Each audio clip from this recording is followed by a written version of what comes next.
Are you... That one freaking car! Oh my god! That freaky car! That car screwed me over!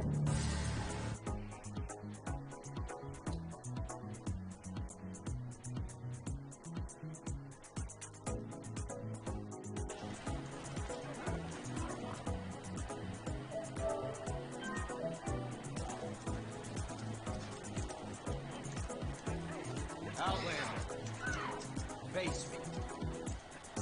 I would if you had a head.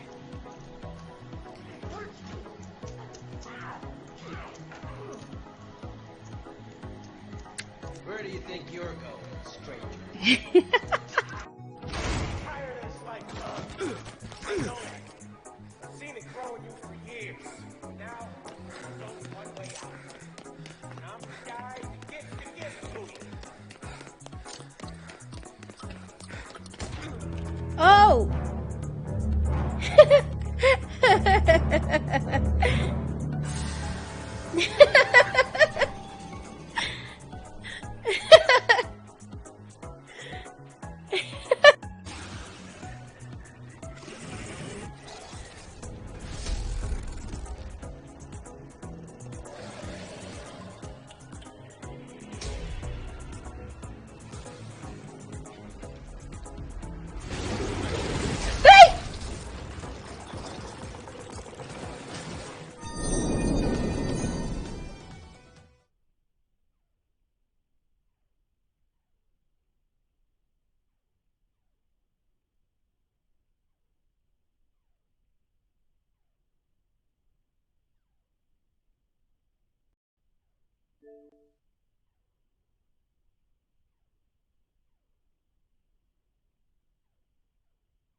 Tell Me Why is a story-based game that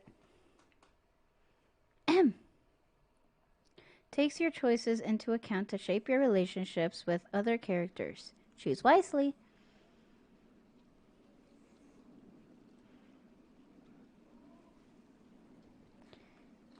Ah! I hurt myself. Alaska. Ooh, this should be interesting. Wanted to play this for a while.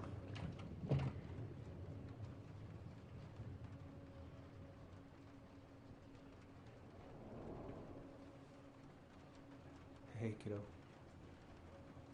I need to ask you a few questions, okay?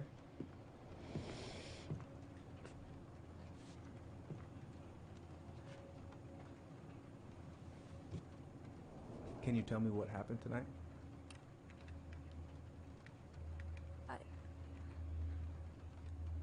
I went to show her my haircut. She had a gun. Take your time. She freaked out. It's okay. No, it's not. It's not okay. My mom tried to kill me, so I stabbed her. Oh. I killed my mother. Oh my.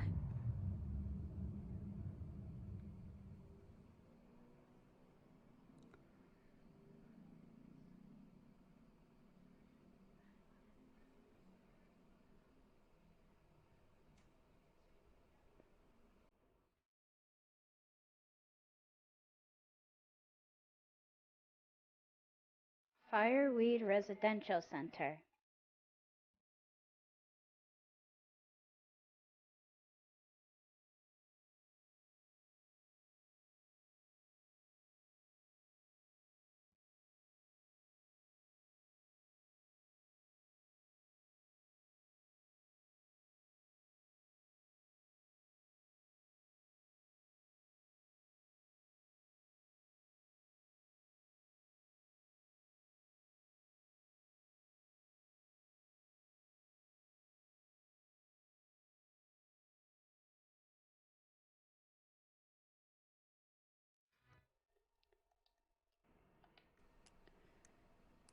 I am sorry. What's headphone mode? Reduces the gap between the loudest and quietest volumes. High is the default setting. Enhanced sounds spatialization while using headphones. Sure, let's test that out.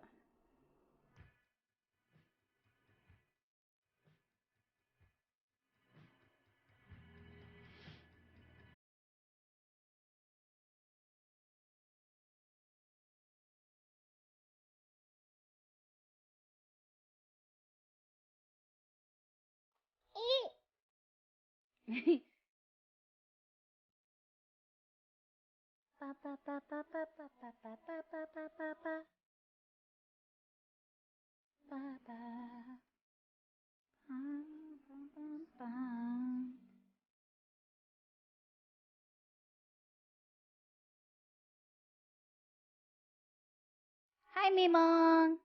How are you today? Welcome back. I remember seeing you earlier.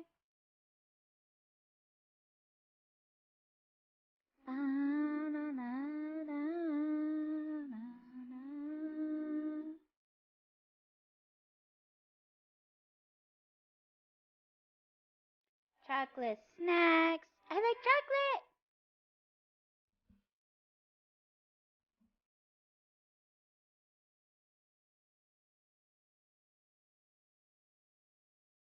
Hi, Blind. This is Tell Me Why. Actually, let me fix it because we are not on Homestead Arcana. So let me fix it. Hold on. Okay, first, I'm gonna find the keys to the old house. Then, I'm gonna drive to Fireweed, and I'm not going to freak out. Everything's fine. Tell me why.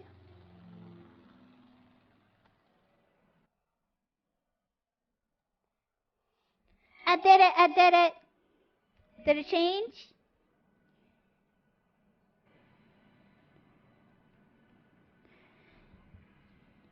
Tell me why.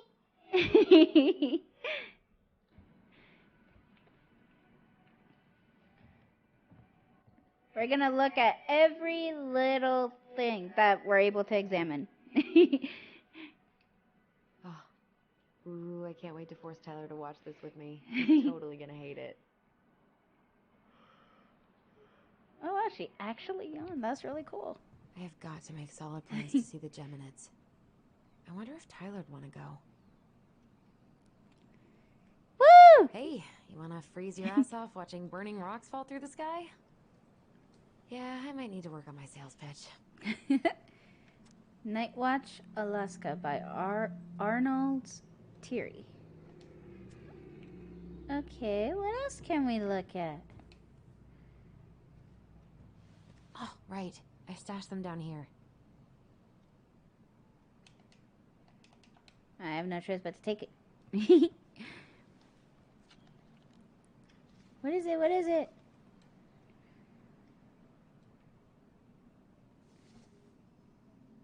Aw, So that's where you've been hiding. that's so cute.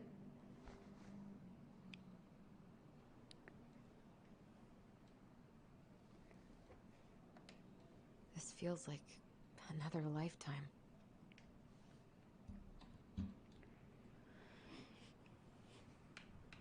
Eh, eh.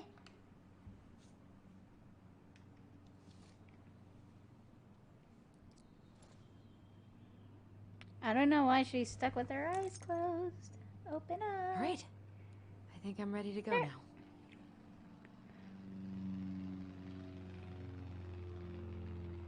There we go. Ooh, we have a few things to look at. Ba, ba, ba, ba. One more season. What am I even gonna do with myself when it's over? Get invested in the lives of real people? Maybe. Probably not gonna see any stars at this time of day. I could look at this artwork all day. Not the prettiest of my creations. She weirdly kind of looks like me in the morning. Eh. Haven't practiced since high school. I'm probably super rusty.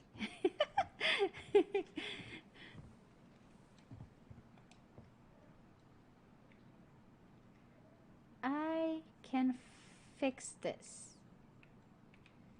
Oh, jeez.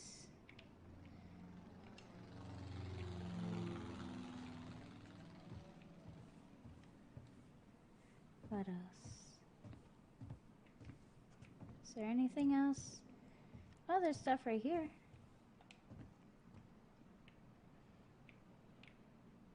Can't believe we're gonna go back to that house. I should probably get rid of this. I mean, I can stream it anytime I want. But it makes me happy just to look at the box. I know that feeling.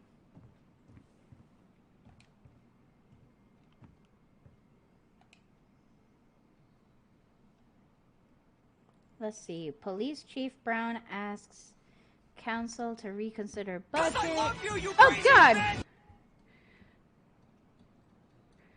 I love you too!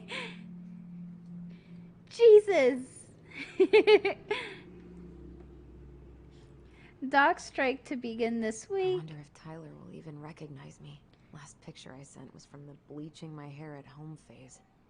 Mayoral election candidate Tom Vecchi or Vecchi supports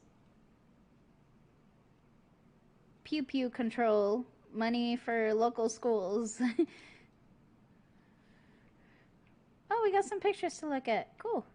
All right, let's look at the pictures. It's gonna be so crazy to see him after all these years.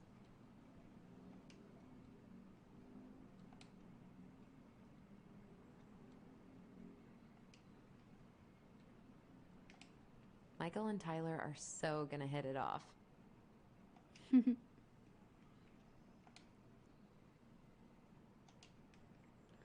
Doesn't really say much about the pictures. Is he gonna like this? Or is it too much?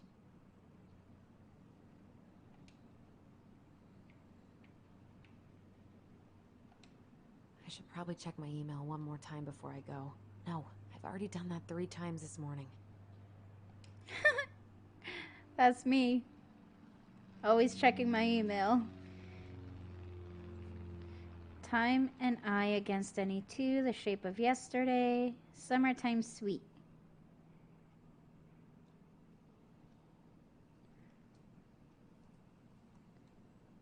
Why is she... Grr.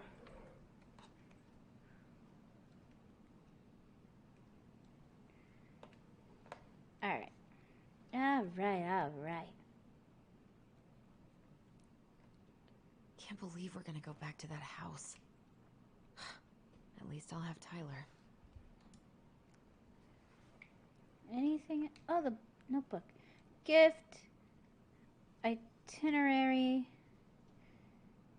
Snacks and drinks. Car keys. House keys. All right. I think I'm ready to go now.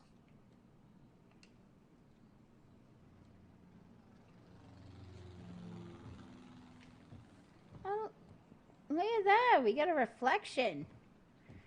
Awesome. Keys. Oh. What's... I don't really have time to dig through this right now.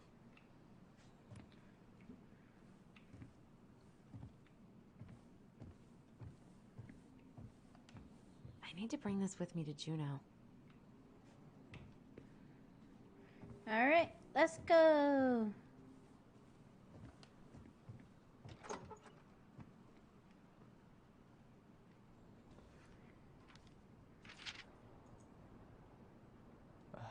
Allie, she's gonna be so awkward. Ooh.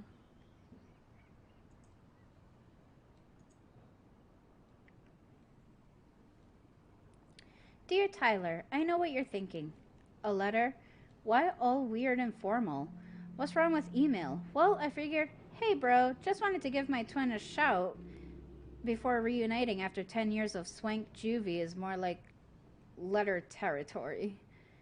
Whatever, you'll thank me when we're 90 and the machines have taken over, and you still have something to read by candlelight. See?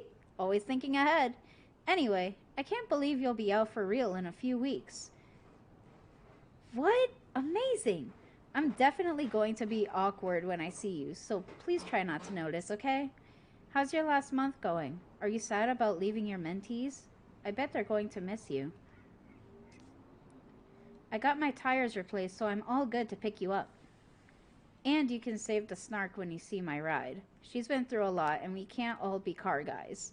Anyway, the Vecchies, or Vecchies, okay, Vecchi. Let me take the day off so we can go straight to the old house and get it ready for the sale and everything. Can't wait to never think about that place again.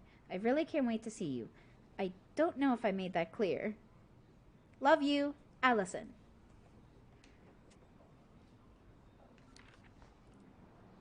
Can't believe I'm about to leave this room for the last time. Okay, I'm pretty much done here. I just need to grab my goblin and I'm off. Ooh, music. Man, soundtrack to my angsty teen years. I'll leave it for the next rebel. They're gonna need it more than I do. Aw. Been listening to this in a loop lately. Bummed I have to leave this behind, but the old house would probably collapse if I blasted this inside.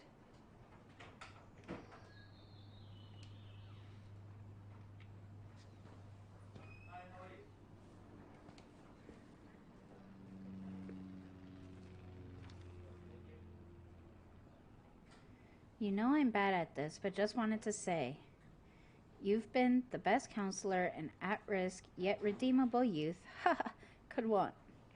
Thanks for putting up with me and helping me in more ways than you know. I'll try to make it count outside Fireweed. Survival is rebellion. Thanks, man. Tyler. The Drowning.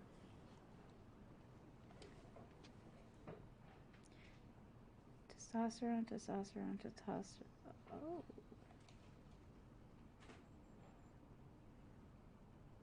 Okay. Understand. Denali, I need to get my application ready for next summer.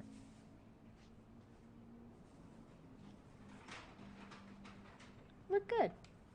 You stay here. Educate the youngsters in classic cinema. Aww. Celebrate, educate, unite. Trans Visibility March of Juno, March 31st, 2014. Is that where this takes place? 2014? I don't know if there was a year in the beginning. 5:30 p.m. late, brought to you by Juno Coalition for Equality. Nice. Bye, Herbert. Aw, the plant's name is Herbert. Herbie! M! I know most of these by heart at this point. Transgender man's guide to healthy masculinity. Wish I could have finished this before I left, but God, it was a slog. They all sound like interesting books. Oh, wait, what's that? Man, he's going places. And I'll be able to say I helped him on his way. Fireweed Youth Center student art to show at Grindhouse. Tyler Ronan, 20, matches young T-Lingit artist with favorite local venue. Shit I gotta do. I think that's everyone's list. Every day. Shit I gotta do. What to do today. Tutoring. Help Perez with college admission essay. Call Dr. Beck regarding counseling sessions with Jeremy. Meet Aaron regarding gardening program setup. Miscellaneous. Finish paperwork for escape and letter November 2nd. Something for Allison. Is there any way I can... Nah, that's someone else's problem now. He's just like, yeah, someone else's issue. Oh, gonna miss these dum-dums. Aww. Love you, Ty. Best mentor. Later, Tyler. We'll miss you. Good luck. Vaya con Dios.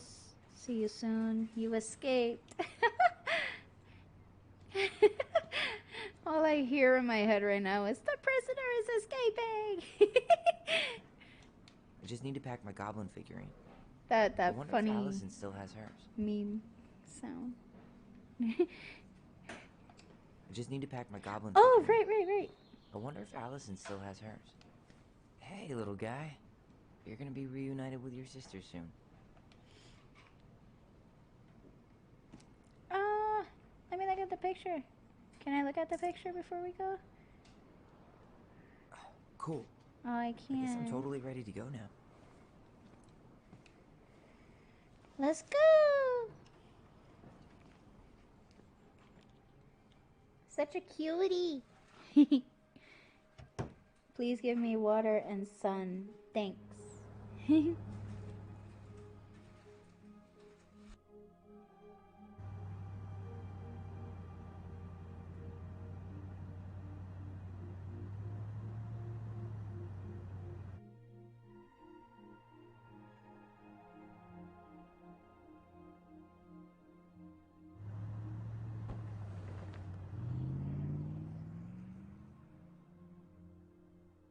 Oh no, the teddy bear!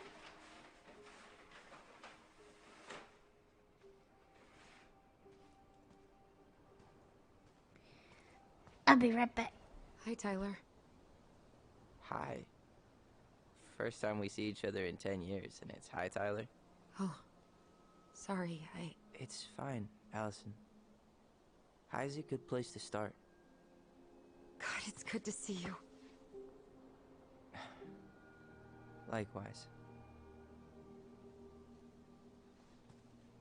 You have anything else you need to get? Nope. This is it.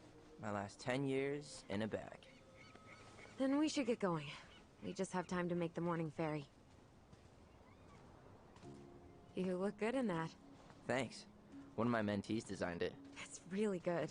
Yeah, he's so incredibly talented. I got a couple of local coffee shops to hang his art. Tyler Ronan, shaping the leaders of tomorrow. Yep. We're screwed. So, are you gonna miss anything about this place?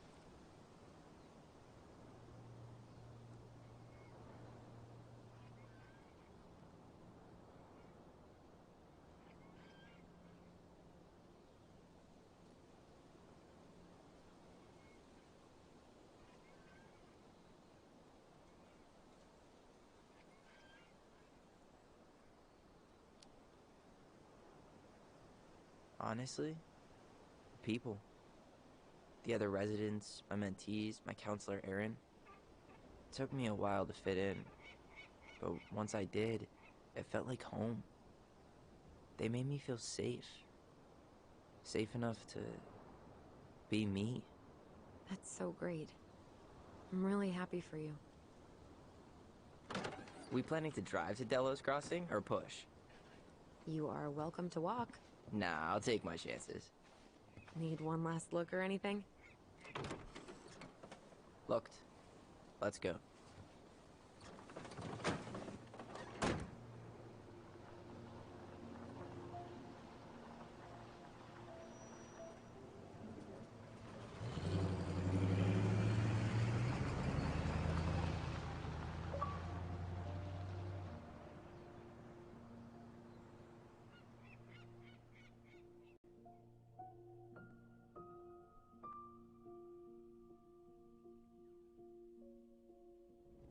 No, really. I am 100% not creative enough to make that stuff up.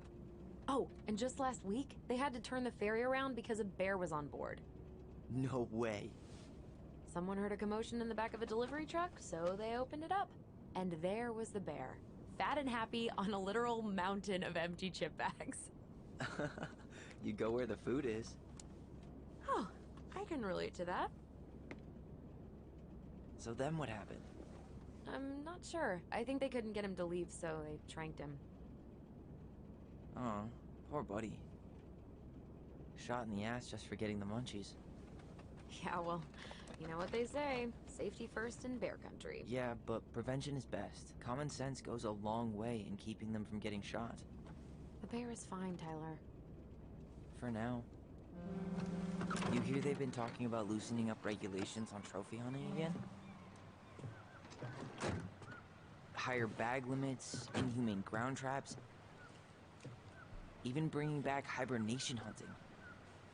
What kind of asshole gets off on killing a sleeping animal? I'm not against hunting, but predators play a vital role in the health of our natural parks. What? Why are you smiling? I'm being serious. Oh, I can tell, Ranger Tyler. Not yet. But at least I got the school part out of the way. I can't believe you've got a bachelor's already. While I boast a half-completed certificate in accounting from an online college that may have stolen my credit card number. You'll figure out what you want. You have time.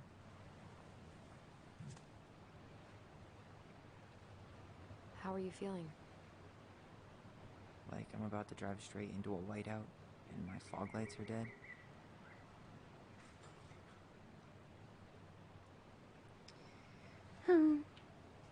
Oh, I can move the camera. Nice. What about you? Allison? Whoa. Zoned out there for a second. Sorry. What's up? I'm sorry, I just I think this is a better trying to view. wrap my head around the fact that you're right here, standing beside me, on our way to Delos. You don't have to apologize. It's a lot.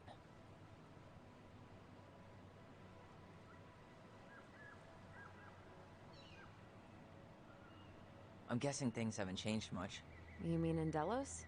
Still the capital of East Jesus Nowhere. Can't wait to get out of here.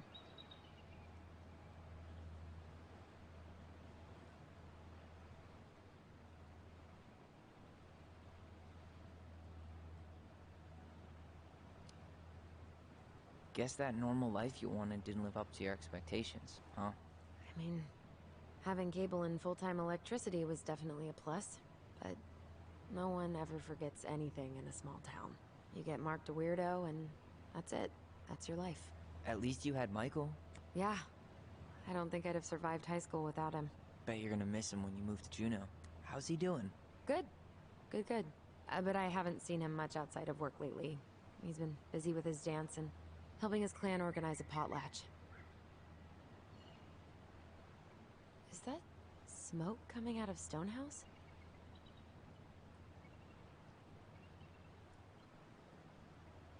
Guess someone finally bought that old shack. That, or the ghosts are cozying up by the fire. Think the new owners know it's totally haunted? I'm sure Tina did her best to keep them from figuring it out. At least until the paperwork was signed. Ugh. That house always gave me the creeps. Those windows are like huge gawking eyes. You think people talk about our house this way? Probably.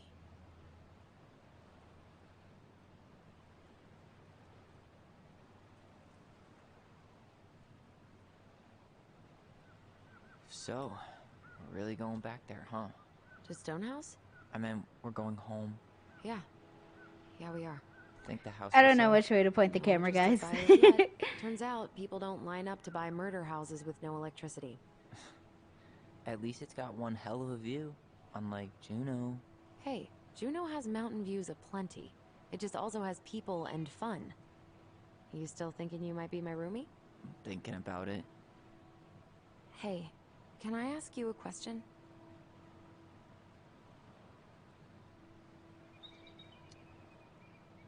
Shoot. I was told... I mean, after you, well, graduated, I guess, and became a mentor 3 years ago, you still basically spent all your time at Fireweed, right? Pretty much. There were a few times I tried to go to these meetups for trans people in Juneau, but something always came up. I probably should have put myself out there more, but it was better to be around in case the residents needed me. So you were free to come and go as you pleased? Yeah. Why do you ask? Oh, nothing. Just being an overly invested sister. Curious how you spent your time.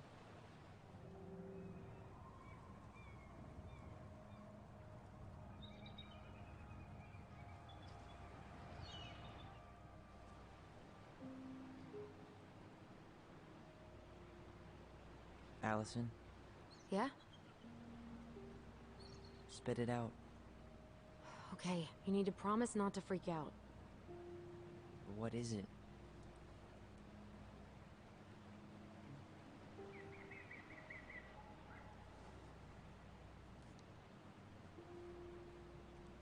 It's a gift.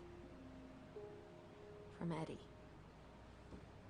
I know he's not your favorite person, but... I'm sorry. When you said Eddie, I thought you meant Chief Brown, as in the police officer who arrested me. Come on, Ty, don't... And your adopted father, the man who didn't let you visit me for 7 years. The Fireweed administration backed him up, Tyler. They thought it was best for both of us. Yeah, well, it wasn't. It's a peace offering. And you're the two most important people in my life. Please? For me? He can't buy my forgiveness with some cheap-ass trinket. It's a gift, Tyler. You know what gift-giving means in Tlingit culture, and what it means to refuse one.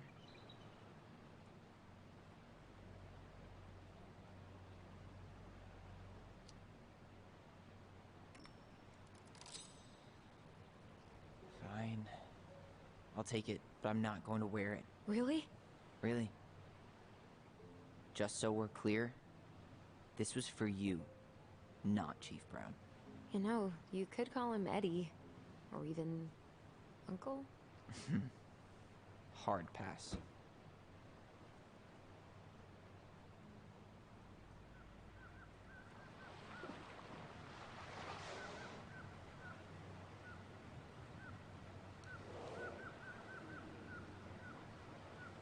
Did you hear that?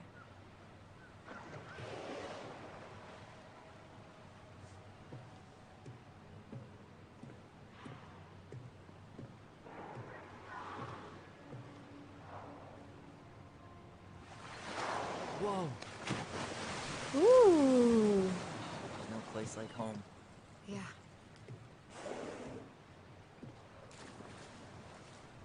Would it ruin the moment if I said I needed to call home? Yes. Completely. Sorry. Go ahead and stop apologizing all the time. Okay, sorry. Thanks. That's me. Always apologizing. It's so weird being back on this boat.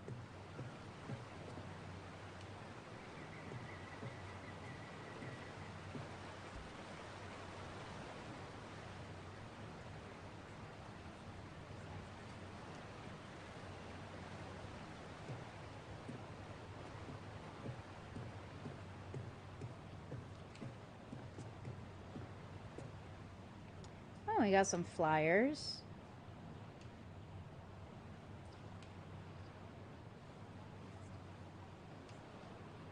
Wonder if any of these will be relevant later. You never know.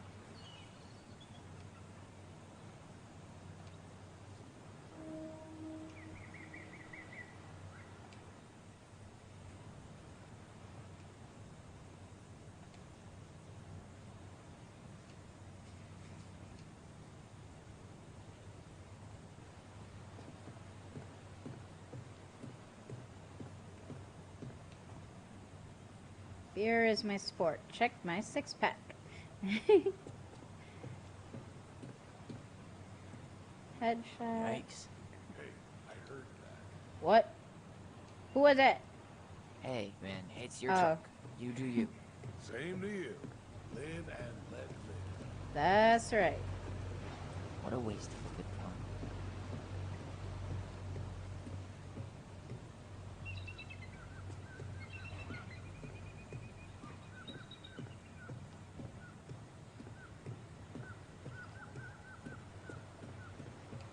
Where you headed? Delos Crossing? Same here. You from around here?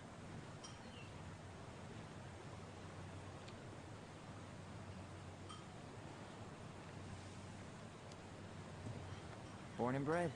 Ah, you don't say. I moved to Anchorage around your age. Delos was mostly Alaskan natives then. Clay kid, I haven't been home in 5 years.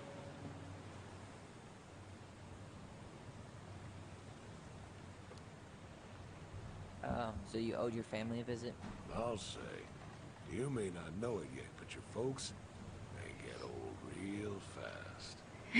Right. I'm Alex, by the way. Alex Gershwin. No relation. Huh? To George Gershwin. Gershwin, the pianist. Folks are always asking if we're related, so I try to hit it off with the pass. Oh, What'd you say your name was?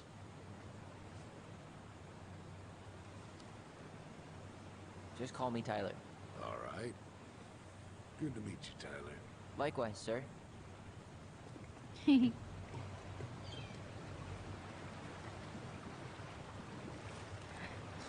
Charming. Right? Exactly what I was thinking.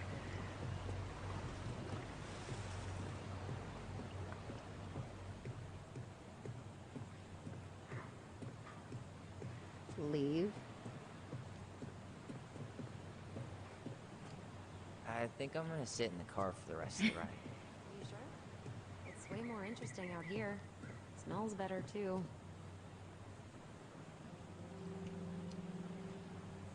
You're right. I'll stay on deck.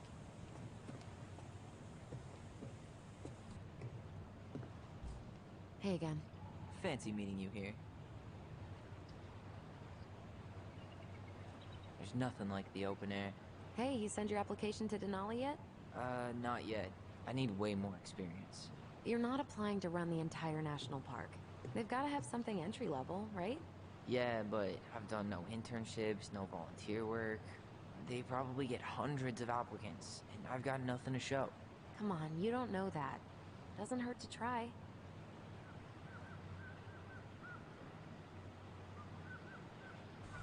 I mean, maybe? I don't know.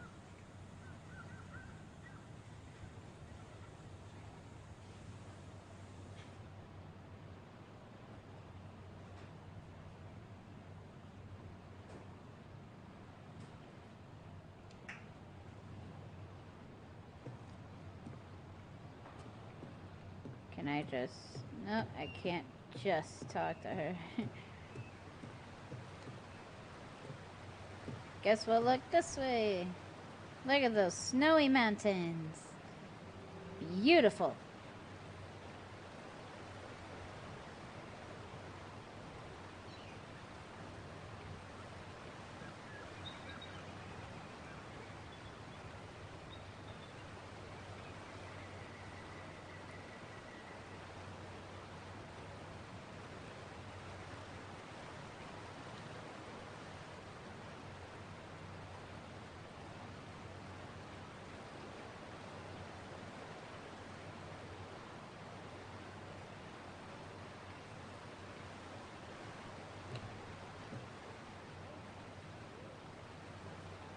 Let's go.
Wow.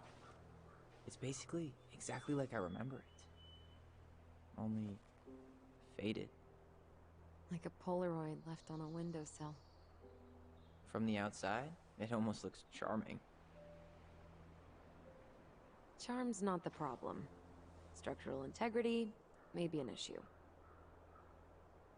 You think there's a chance whoever buys it will just tear it down? If someone buys it, they can do whatever they want with it. You wouldn't care at all? Would you? Sure. Everywhere I look, I see a piece of one of our adventures. Everywhere I look, I just see her. Allison, we could go grab a bite. Start this tomorrow? No. The only way to get this done is to do it.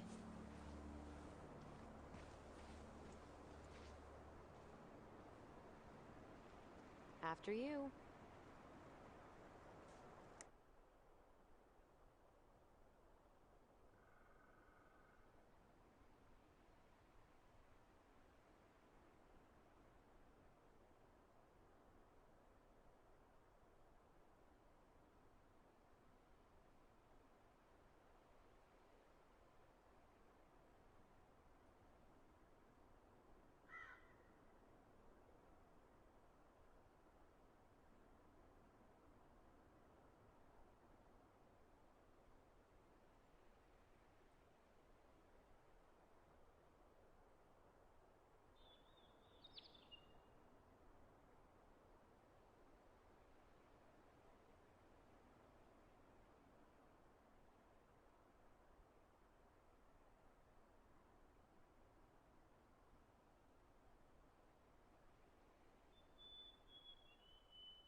I apologize, guys. I was just stuffing my face. I am hungry.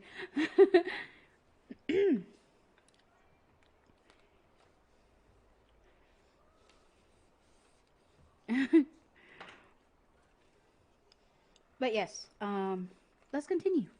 Sarah, is it just autosave or because just in case of anything? It's autosave. Okay, let's do this.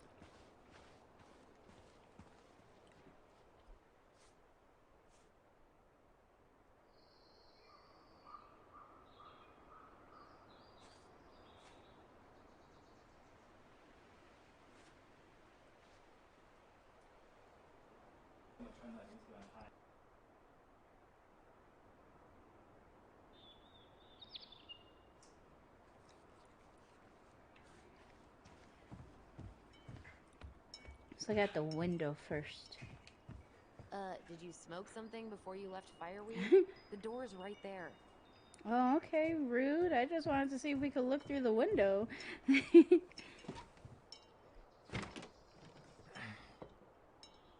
Locked. Well, it's a good thing I remembered this. You sure that's the right key? Yes. Maybe someone changed the lock. Who would change the lock on us? I don't know. We're screwed. You got a plan B? Yeah. We find another way in. I never knew a locked door that could keep the crafty goblins out. Yeah, we had a million ways in and out of this old house. At least one of them's gotta work.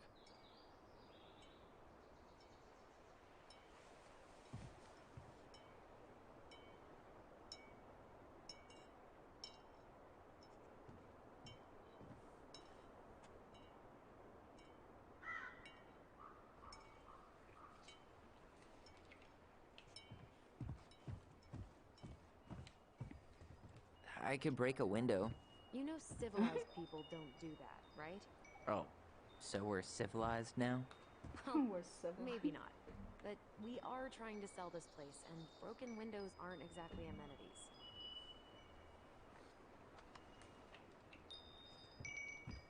Okay.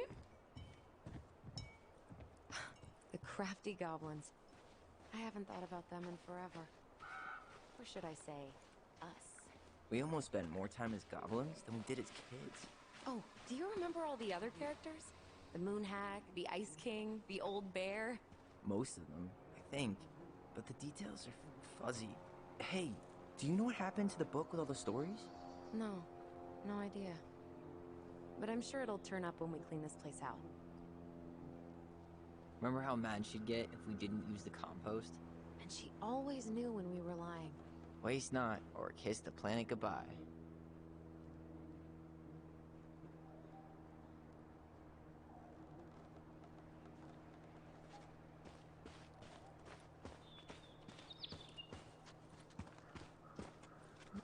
You need a hand with that?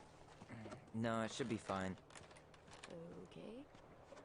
If we just get this board out of the way, I could probably squeeze through. So we need something to pry it off. It's screwed in pretty good. We need a screwdriver.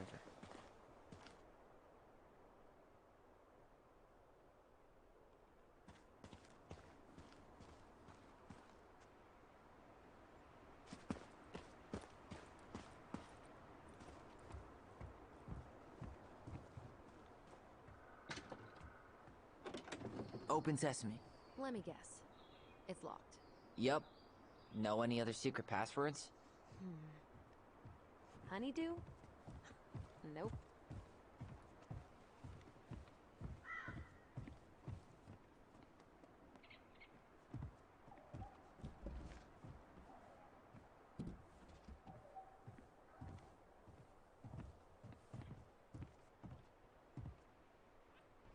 Well, this house is definitely locked tight. At least we don't have any use for this right now. Luckily. Remember the snowstorm in 2004? Marianne had us digging for hours. Doesn't seem like the greenest source of energy. Not like she had the money for solar panels.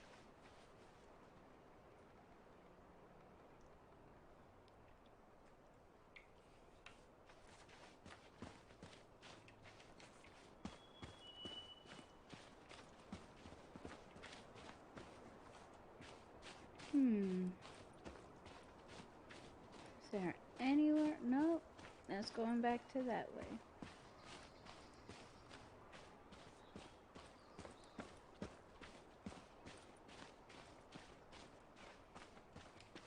I still can't believe I convinced you to climb that raggedy-ass tree with me. Yeah, not happening a second time. Oh, come on. I was the one who fell out. And then I had to walk all the way to Delos Crossing to get Tessa to drive you to the hospital. I was fine. You had a concussion.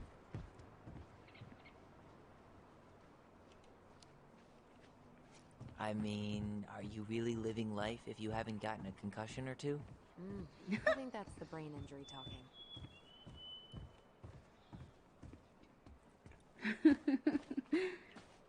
That's pretty funny.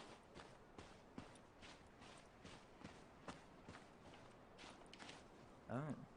Looks like a neighbor came by.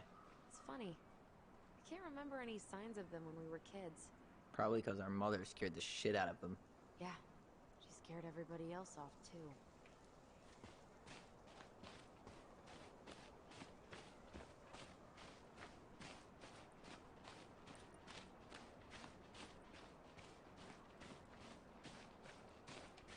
I wonder if there are still fish in the lake. Uncle Eddie taught us to fish here.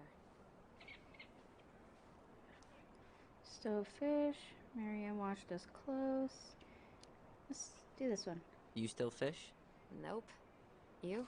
Every Sunday morning. Once I could leave fireweed, of course. Alone? Totally. At first, it kind of made me crazy. And then I started to really like it. It was relaxing. Really? Yeah, you know, the lake, the water, the sky, me, just this. You really want to go out there? No, you're right. Okay. So we can't go to that, cabin, I guess?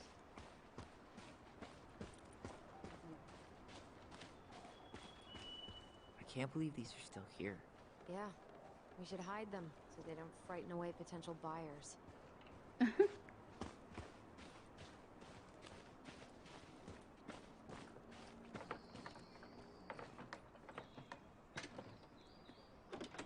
It's locked, all right. Oh, look. Okay. Should be something in here that'll work. Homemade cleaning products may be better for the planet, but they do not have the same shelf life. Oh, add it to the shopping list. Hey, I see a screwdriver. Now all we need to do is get inside. Wait, I'm feeling something strange.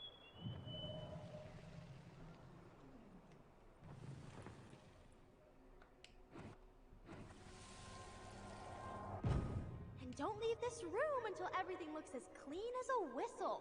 Ugh. This is the millionth time I've gotten in trouble because of you. You and your big mouth. Hey, you were thinking the same thing. You just weren't brave enough to tell her. What good would it do? It's not like she ever listens to us anyway. Well, I'd rather scream it right in her stupid face than be a quiet little mouse. Oh, we forgot the key. We need to put it back. Maybe we could hide it somewhere. You know, for fun. Goblins are supposed to help the princess, not play mean tricks. Whatever, you're not fun. I'm only trying not to make her even worse. Whoa, did that just happen? I don't know, but I saw it too. It felt like it did when we used to share thoughts with our voice. It did, but that was a memory of us 10 years ago, right? I vaguely remember it happening. I think so. And, that's new, right? Yeah. We could share thoughts and feelings, but we never replayed memories like that. Why would it happen? And why that memory? I don't know. It's pretty eerie. It's weird, but our voice was always a good thing. This could be too.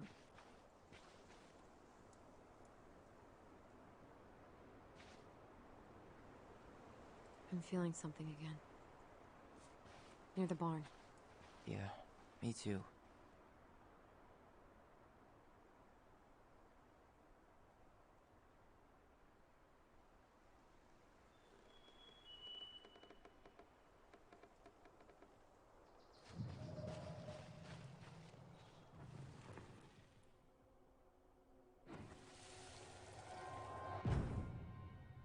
Hurry! Let's go see the silent frog.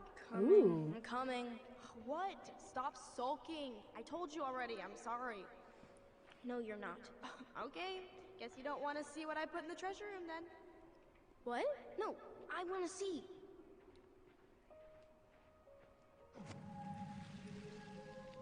Guess we know where to search now. We just have to remember which one is the silent frog. So, which one of you is hiding the... Damn, where's the key? Seriously? Kidding. Oh, come on. Okay, sorry. Well, that was easy. Nice job keeping a secret, buddy. At least the shed's still standing. Yep. I don't want to think about what might be living inside it, though. Well, better alive than dead. Ugh, yes. Let's deal with that later. Plenty else to do first. At least the shed's still standing. Yep. I don't want to think about what might be living inside it, though. Well, better alive than dead.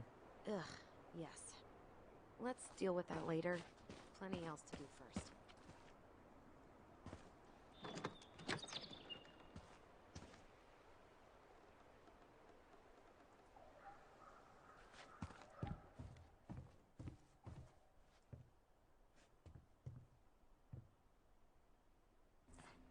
Huh. Who left this box here? It looks brand new. It wasn't me. Has someone been out here recently? Got it. All this for a screwdriver? You got a better idea how to get in?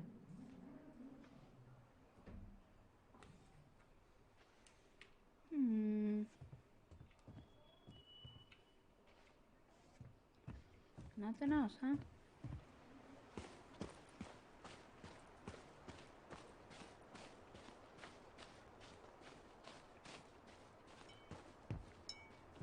Not getting in this way.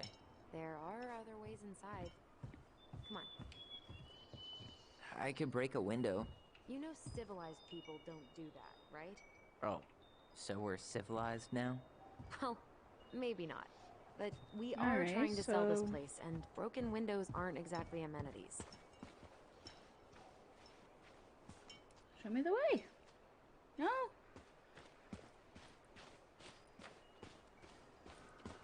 Guess we're going through this door.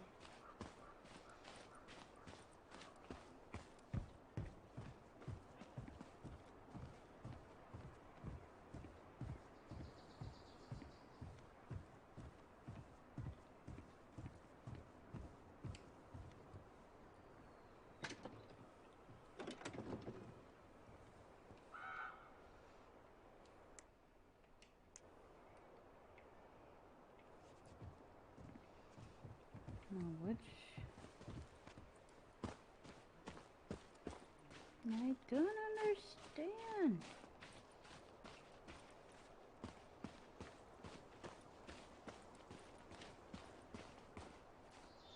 Is a screwdriver for the other cabin?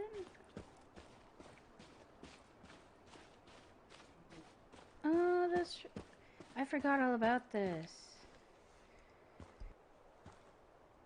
Ah!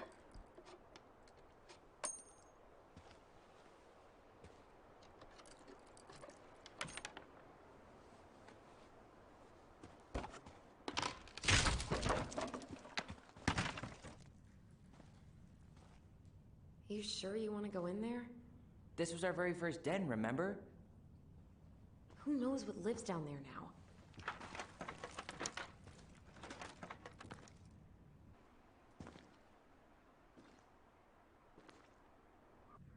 Everything okay down there? Tyler? Oh, that's not funny! It's Then hilarious. why am I laughing? Okay, fine. But you're still an idiot. Alright. I'm going in for real this time. Okay, see you at the front door in a few minutes.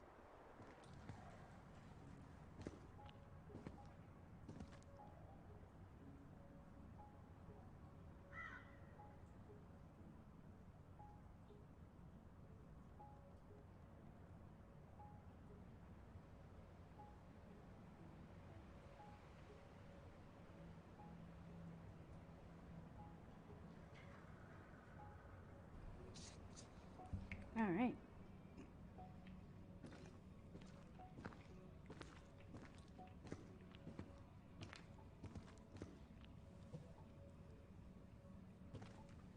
Ouch! Are you okay? What happened? I just hit my head like an idiot. Wait. What? Where are you? Ty, I'm outside. But I can hear you in my head. Our voice. It's back. Holy shit. Don't suppose you remember how to get to the hatch. Dragons, straight ahead. Need to go left, I think.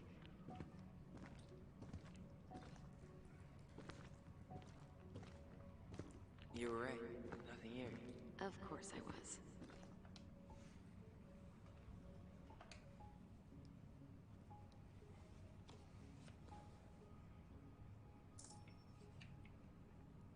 Ooh.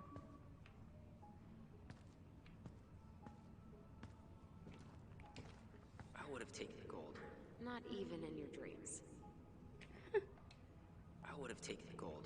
Not even in your dreams.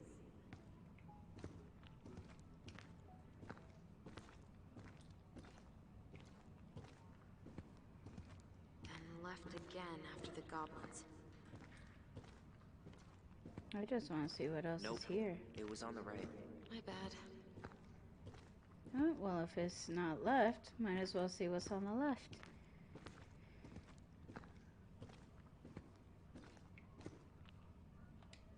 Wow.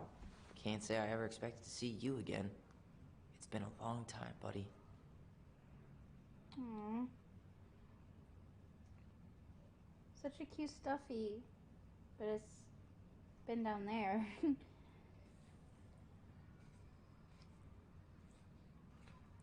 Poor thing.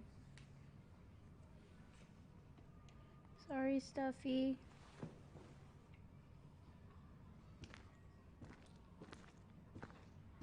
I can't take you with me.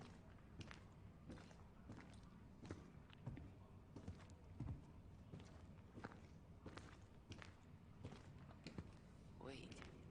That was our treasure? It's just trash. We could make treasure out of anything. Our imaginations were that powerful. Marianne grilled us about all these missing dishes. But a goblin never gives up their treasure. They were so cute as kids. Pink. It always had to be pink. I found your old kite. I think its wings have been clipped, though. Rest in peace, brave bird. I think that's about it. Onward. Past the treasure. Straight ahead. You know, I almost convinced myself our voice was just another childhood fantasy. Me too. But we really are connected. The Mad Hunter. Why am I still afraid to say his name? He was Marianne's creation. She made all the creepy characters.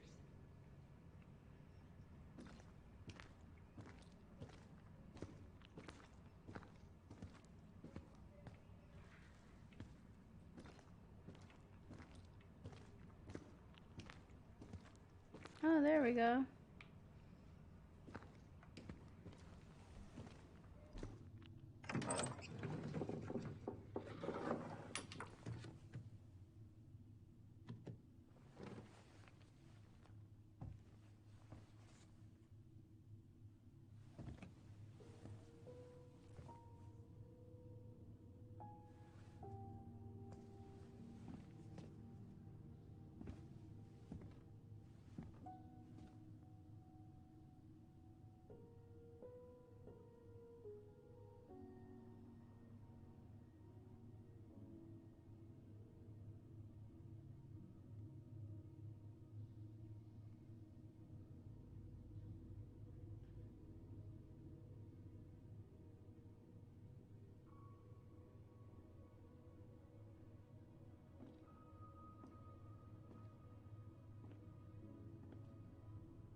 you in there?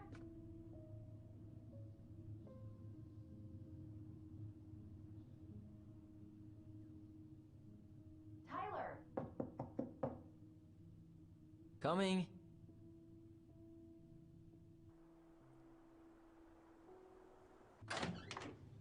Are you okay? I'll live. Good to hear your voice again.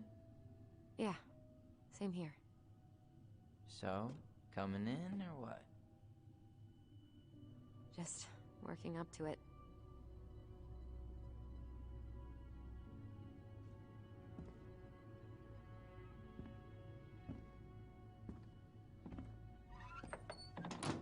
Well, we're here. Here we are. So, how do we get started? We figure out what to keep, what to trash, and see what else this house might be trying to show us.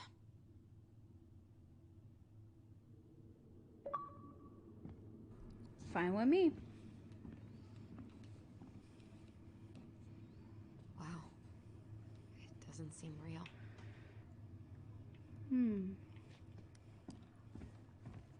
Of course. No lights, no power. Alright, let's see. Broken shelf, broken jar, and the washing machine. Broken. The dryer never worked to begin with. Marianne thought dryers were straight up evil. Energy hogs. I hated hanging drippy laundry. I refused to change for a few weeks once, so I wouldn't have to do it.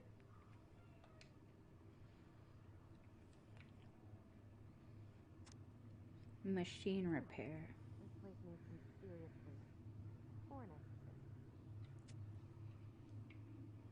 Okay, so there's that.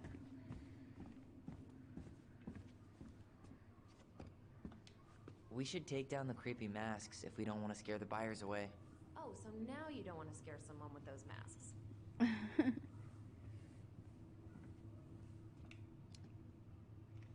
Hey, I just put on the mask and pretended to be a warrior. You were the one who got freaked out by it. Right. Not that she ever let me wear him very long.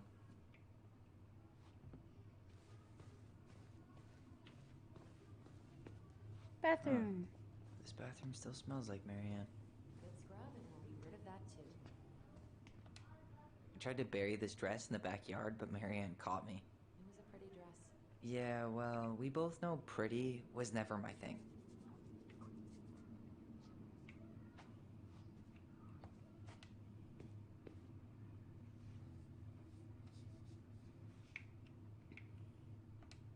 Wow. I forgot all about her weird concoctions.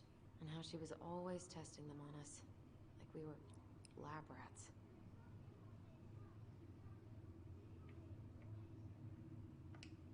What are we gonna do with all her jewelry? Well, I'm certainly not gonna wear it. Donation pile it is, then. Yup. What would little Tyler think if he walked in here right now and saw me?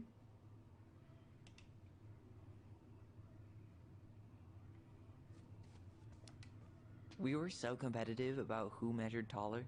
Like, we actually had anything to do with it. And after all that, it ended in a tie. Yeah, none of that crazy stretching I did made any difference.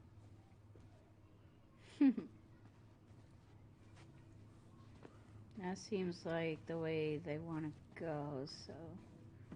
Marianne's room. Let's not go in there until we absolutely have to. Agreed. Ah, okay.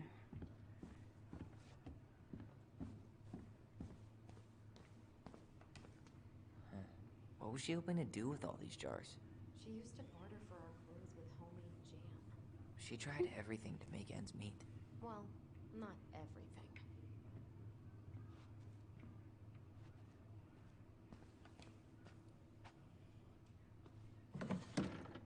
String, glue, the holy trinity of house repair.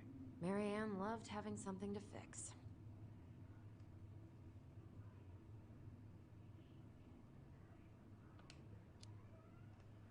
Yeah, well, she could have tried a little harder to fix her own head. Can you picture Marianne talking to a shrink? No. And speaking of... Therapy's expensive, and I'm fine.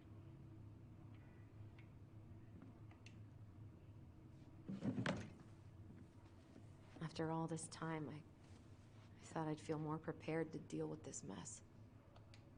Best mom. You think we ever really believed that? Or were we just trying to make her happy? Either way, it wasn't true. 2005. Of course.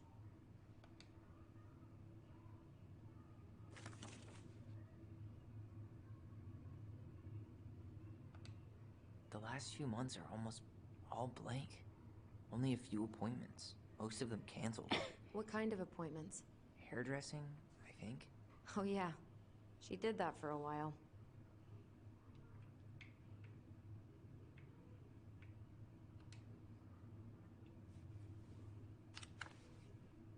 Oh.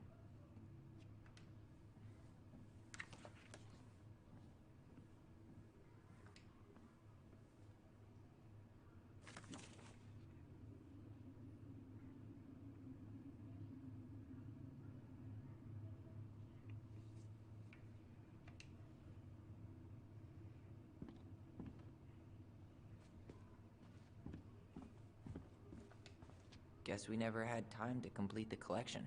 These came out of one of the prize machines at the Becky's store, right? Yeah, you'd slide the quarters inside on the little tray, and then magic, out pops a sticker.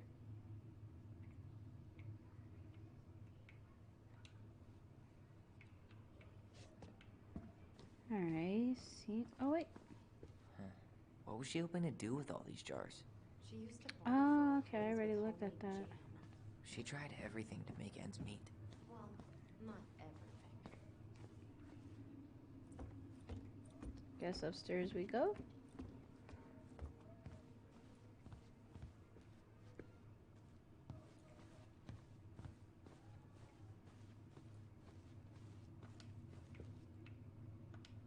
Where'd you come from? A tale of two swords. A tale of two swords.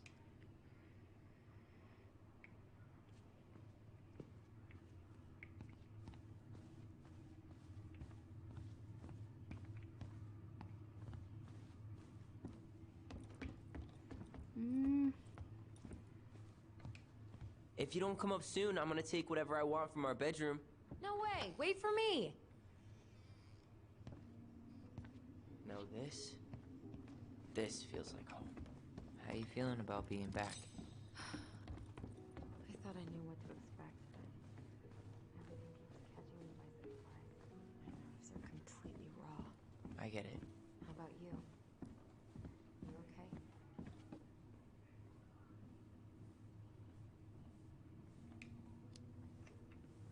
I'm honestly not sure how I feel yet. I'm just trying to think of it as an empty house. Yeah. An empty house full of actual ghosts. Hopefully they're friendly ghosts. I don't remember these. It's probably one of Marianne's unfinished masterpieces. There's two of them. Maybe they were us. In some weird way that only made sense to Marianne.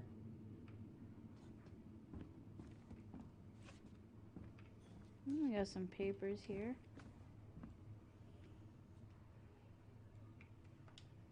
She pinched every penny.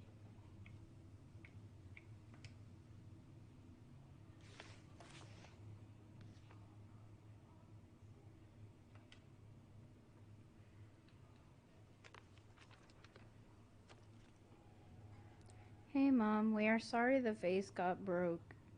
We didn't know you love it so much. We need to be careful and not act up in the window room. Next time we will try and use good judgment. Please forgive us for doing bad things. I'm sorry too. We should be more careful. I'm very sad we made you cry so much. We should play outside instead. I will tell Ollie or Allie not to be wild all the time. We aren't going to do it anymore. We are sorry.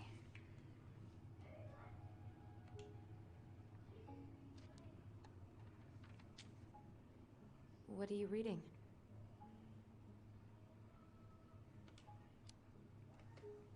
A letter we wrote her. To apologize for breaking that stupid vase, remember? Bore your kids into good behavior. Great parenting strategy.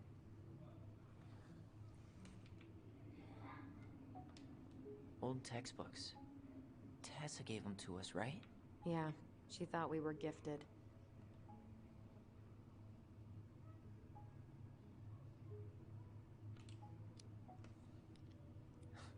We were.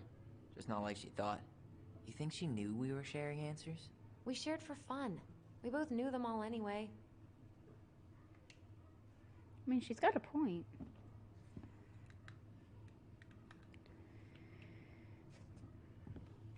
Anything else to look at? Oh, there's stuff here.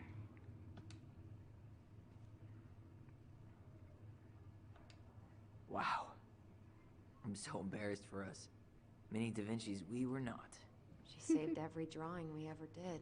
There's a couple of these I might keep. She took so many pictures. Yeah. Like she had to document every second of our lives.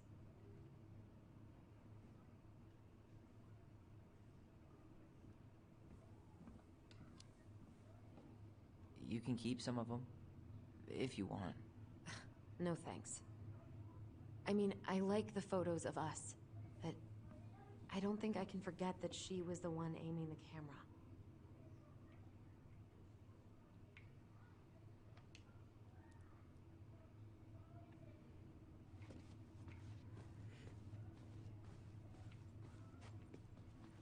What?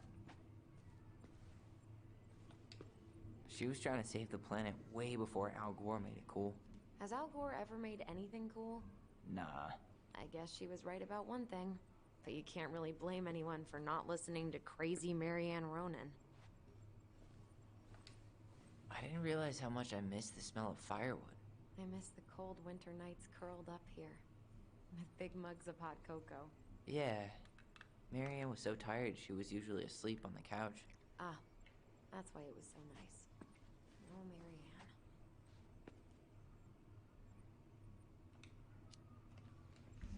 We'd use our voice so we didn't wake her up.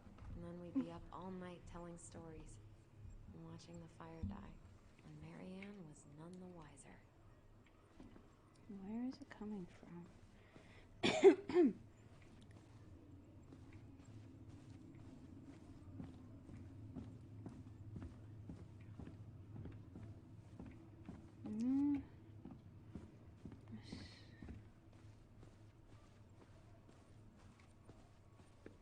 Where is it? Say.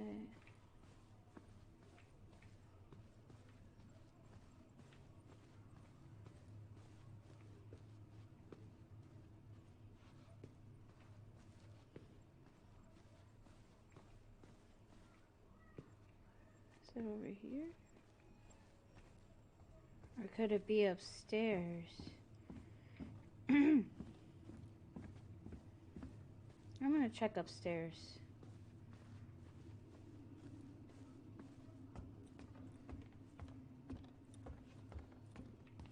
Maybe.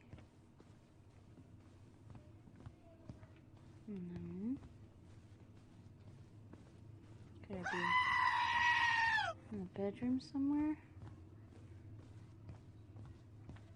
No, it's definitely downstairs somewhere, but I can't get it. Hey, the postcard we sent ourselves from Juno. Forever alone. What? We barely had any friends. We even had to be our own pen pals.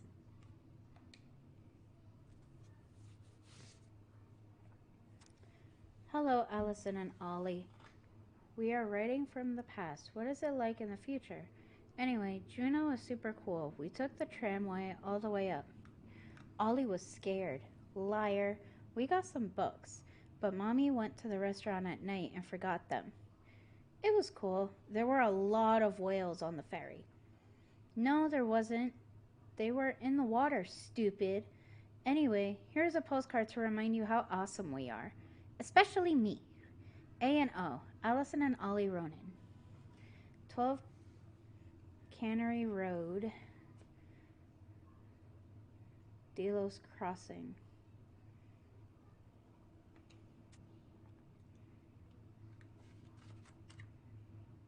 Ugh.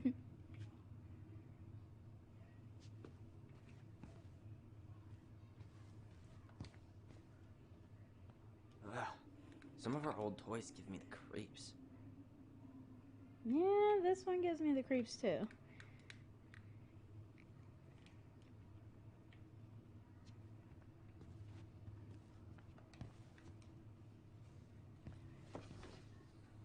Look what I found. What? Only our greatest creation, the Book of Goblins. Seriously? It was in that chest the whole time?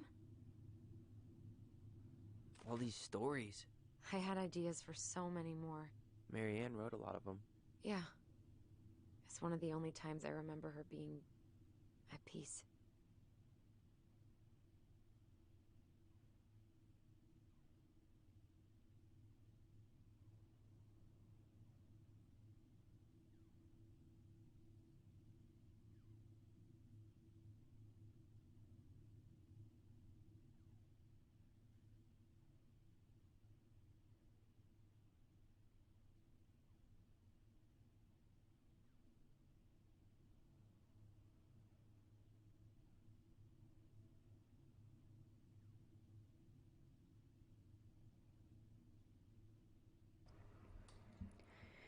The Book of Goblins.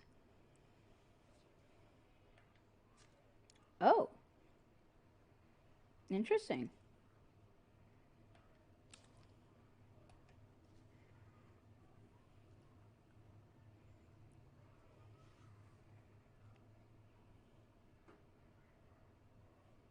I guess we can read them. Looks like there's quite a excuse me, looks like there's quite a bit, but let's see. The frog earns the right to speak. Once upon a time, in an ancient and deep forest, there lived a big frog in a small pond. Really?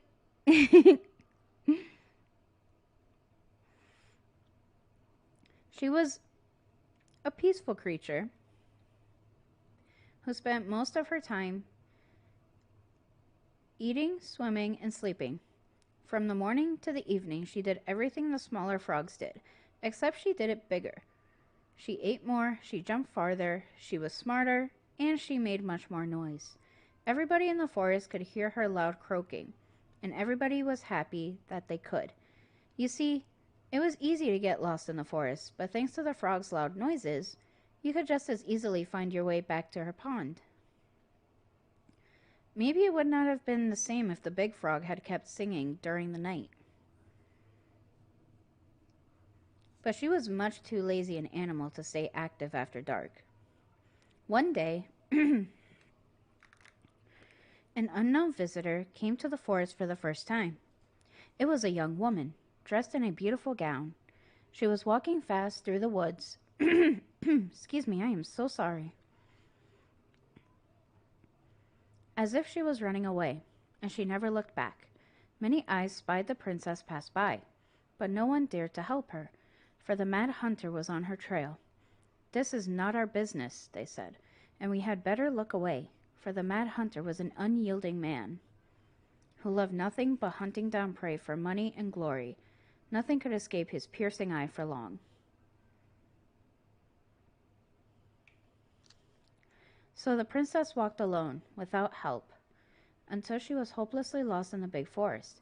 Exhausted, she pressed on with no idea of where she was heading. As the hunter drew ever closer, dogged in his pursuit, she continued this way until she heard a heavy croaking, far off to her left, so clear and loud that the princess immediately made for the source of the noise. A few minutes later, she reached the big frog in the small pond, and the frog looked at her with a gentle smile. "Help me, please," said the princess. "I need a place to rest and to hide." "Ribbit," answered the frog, and the princess frowned. "Please stop making the noise. The mad hunter is after me." "Ribbit," said the frog again, so loud that the princess had to cover her ears. The creature began to jump every which way. "What are you doing? asked the princess. "Stop all that noise, or he will find us." But the frog kept croaking and jumping around her, left and right, up and down. Ribbit, ribbit, until the princess understood the meaning of all this fuss.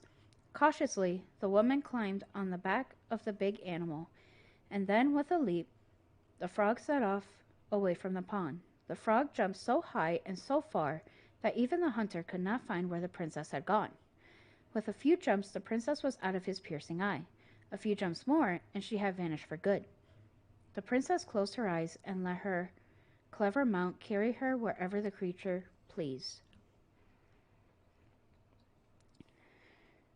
Less than an hour later, the big frog had reached the other side of the ancient forest, near the shores of the very deep lake. There, she landed without a noise in front of a big wooden house that had been abandoned. "Thank you," said the princess, covering the animal's snout with kisses. "I only wish you could speak so I would have understood what you were trying to do sooner." As she pronounced those words, something incredible happened. The big frog was suddenly able to speak. Her first words startled the princess. "The mad hunter is always at my heels. Now you're safe, and I've had my revenge. You can stay in this house. It has been abandoned for a long time, and no one will look for you here." And then, without looking back, the big frog jumped back to the pond. And this is how the big frog saved the princess and how she earned the right to speak. Whew! Story 1 down. Story number 2. The Bear and the Princess. Once upon a time, in the ancient and deep forest, the old bear stood on the bank of the river, swiping at salmon on their way to the spawning grounds. Just as he'd got his paw on a particularly fat one, he heard a woman shouting for help. He considered simply eating his salmon, but then she screamed again, and he lumbered over to investigate. After a short walk, he found the princess clinging to the top of the tree while a wolf snarled and snapped at the base of the tree. Old Bear would normally not get in the middle of such a situation. After all, as a fellow predator, he understood the wolf's need to hunt. But when he saw the princess, he was struck by her beauty, and he knew he had to help. With a great roar, the bear heaved onto his hind legs. Rising to his full height, the wolf snapped and snarled in his direction, but the bear roared again, and the wolf took off into the trees, tail between his legs. The old bear fell back down onto all fours and stared up at the princess. She regarded him fearfully. "You can come down," he said. "How do I know you didn't save me just so you could eat me yourself?" asked the princess. "I suppose this is a fair question," admitted the old bear, "but I promise I won't eat you." The princess had no reason to trust the old bear, except that he had kind eyes, and so she slowly made her way down the tree. When she reached the ground, the bear only watched her, and so she supposed she was not going to be eaten today. "Thank you," she told the old bear. "Of course," he said. "Can I walk with you back to your home?" "Of course," said the princess. And so the princess and the old bear walked together through the forest, back to the big wooden house. After that day, the princess would occasionally find gifts from the bear: a fresh-caught salmon, a handful of ripe berries, a newly bloomed bluebell. One spring, when a sudden thaw flooded the path out of the princess's home, the old bear was there, and she rode his back across the river. The old bear began to think that the princess should be his mate. After all, she had no mate, and she needed one, and he could keep her warm and provide her a much more suitable den, and catch fish for her and protect her from wolves. She, in turn, would brush out his fur and pick berries without smushing half of them, and scratch that one part of his back he couldn't reach. And, with how she took care of the goblins, she would be an excellent mother for his cubs. This is all sounding so weird at this moment.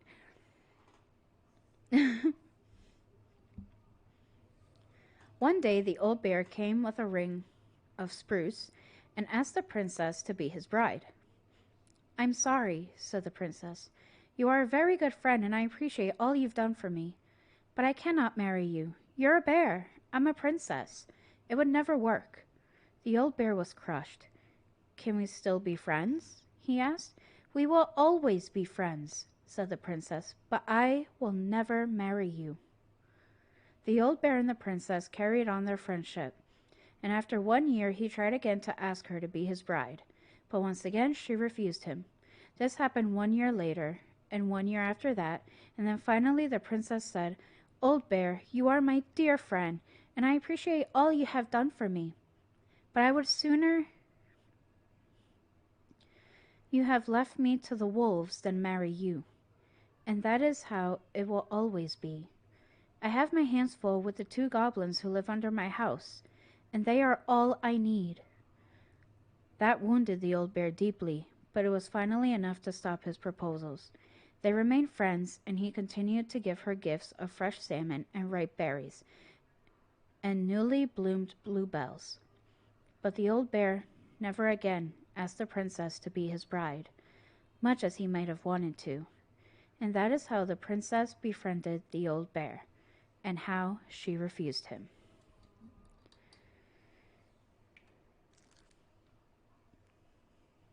The Beaver Fixes the House. Once upon a time in an ancient and deep forest there lived a wise princess in a big wooden house. One night, a particularly violent storm shook the house. It shook the shingles on the roof and the planks in the walls. It even shook the beams on which the house stood, blowing the whole thing near to the ground. The princess hid in a closet, fearing the house would come down on her as she slept. In the morning, the house was still standing, but it was badly damaged. The storm had blown shingles off the roof and planks off the walls, and even bent a post upon which the house stood. The first 2 things she could fix, but the last concerned her. "What will I do?" despaired the wise princess. For though she knew many things, she did not know how to fix the big wooden house. Just then, the old bear came by to see if the princess had any trouble in the storm. When he found her nailing planks back into place, he said, "Stop, princess. Let me do that for you." "I'm happy to do it," said the princess. "But if you want to help with the roof, you may." When the pair were done with the roof and the walls, they examined the bent support post. "I could throw my body against it," said the old bear. "I am very large." He stretched up onto his hind legs, being sure the princess could appreciate how very large he was, then charged straight at the post. He threw his body against it with an impressive thud. The impact moved the post, but too far, and it ended up bent the other direction. The wise princess decided more precision was needed. She thought then of the very old beaver who kept an excellently crafted dam. Perhaps she can help. She went looking for the very old beaver and found the industrious animal hard at work slapping down mud on a part of her dam that had been blown apart in the storm. Most of the structure was unharmed because the beaver was very good at building things. The princess knew she had come to the right place. Beaver! Oh, God. Ah!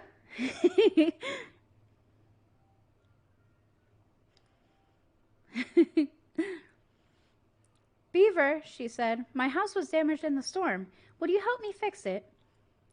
"I believe I could do that, yes," said the very old beaver, and she paused at fixing her own den to follow the princess. The very old beaver examined the big wooden house and nodded. "It will be an easy fix," she said. And she set about righting the post with loud slaps of her tail. When she was done, the wise princess stroked the beaver's head. "Thank you, beaver," she said. "The wind blew the shingles off the roof and the planks off the walls, and even bent this post. Now, thanks to you, I still have a home." "Think nothing of it," said the very old beaver, who returned to work on her own den once again. That winter, the very old beaver grew ill, very ill. She was not able to fix her den, nor to gather food. When the princess found out, she set about delivering meals to the beaver. She brought stews of corn and beans and baskets full of bark and twigs from the beaver's favorite aspen. One day, the wise princess noticed that the beaver's den had begun to fall apart. She set about fixing it, and though she was not as talented as a very old beaver, the fix kept the creature warm and dry. "Thank you," said the very old beaver. "Of course," said the princess. "You helped me when the storm blew my house near to the ground. Thanks to you, I still have a home, and I am happy to do the same." The princess continued to nurse the old beaver until the day she came to the dam, and the forest was still. No birds sang, no branches rustled, no small things skittered within the underbrush. "Oh," said the princess, staring sadly at the dam, for she knew the old beaver had passed on. "Goodbye, my friend." And that is how the very old beaver saved the big wooden house, and how the wise princess repaid her kindness.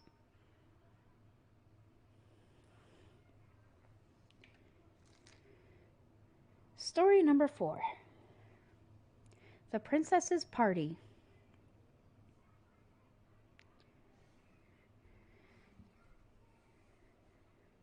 Once upon a time, in a deep and ancient forest, the princess was melancholy because it was the 1-year anniversary of when she had run away from home. Sensing her sadness, her forest friends showed up at her door. They were headed by the pelican, pious and attentive, and organized by the moose, stalwart and farsighted. The old bear was there, with his claws so sharp, as well as the big frog, prattling away. Even the haughty muskrat, who almost never had time for anyone, had come.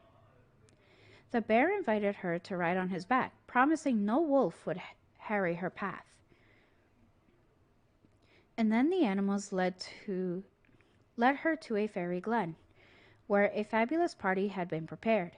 There was a buffet of seafood the pelican had served from her never-emptying beak.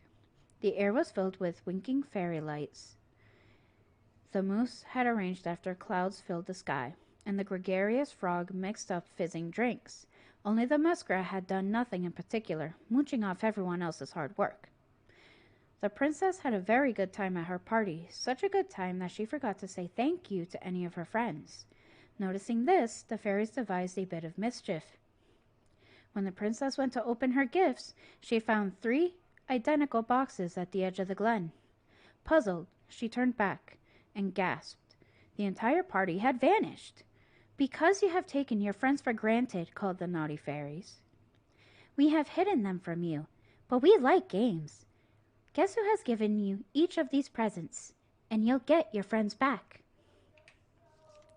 The princess opened the first box. Inside there was a torch, which, when lit, revealed the truth. Said the princess. "Someone wants to make sure I don't get lost in the woods when it's dark, and that I always see right from wrong.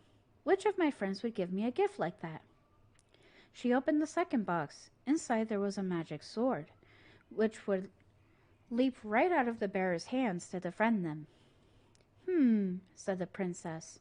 "Someone wants to make sure I am protected if I am ever under threat. Which of my friends would give me a gift like that?" She opened the third box. Inside there was a bag of coins that always provided money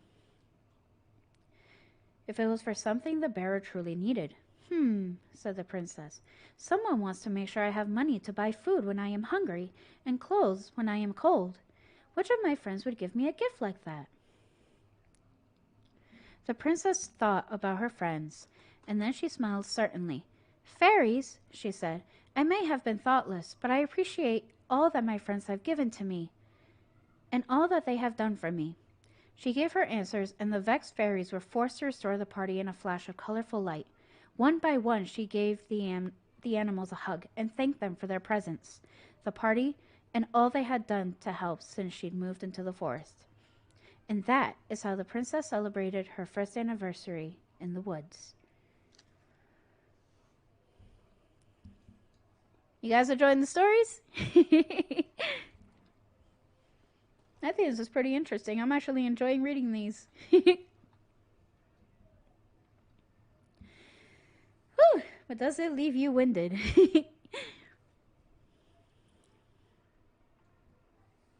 Once upon a time, in a deep and ancient forest, the crafty goblins were playing near the glacier when they discovered a hole in the ice. They crept through a gradually widening passage and found themselves inside a spacious ice cave. Light spilled down the undulating blue-white walls in a way that made them look like electric waterfalls. And a column made up of hundreds of icicles stood in the center. This was a time before the goblins had settled beneath the old wooden house, and they had nowhere to live. "Perhaps we could live here," they said excitedly. Moments later, the sound of stomping feet interrupted their play, and they realized that perhaps someone already lived there. They hid behind a boulder to wait and see who was coming. The old bear sauntered into the cave, shaking powdery snow from his coat. He let out a giant yawn and lay down in the corner on a pile of tree boughs, snoring within seconds. When they were sure he was deep asleep, the goblins conspired to claim the cave for themselves. They chipped away at the glacier until they had filled a basket full of ice, then hid once more behind their boulder and started tossing chunks of it on the sleeping bear. Now, Old Bear was not the smartest creature in the forest, so when he woke up covered in ice, he roared, "My cave is collapsing!" Then he lumbered to his feet and ran outside before the whole thing would come down on top of him. The goblins crept out after him and did a loop before coming back to find him sitting outside. "What happened?" they asked. "My cave is collapsing," bemoaned the old bear, "and it's time for me to hibernate. Where will I stay for the winter?" It had not occurred to the goblins that the old bear had settled in for the winter.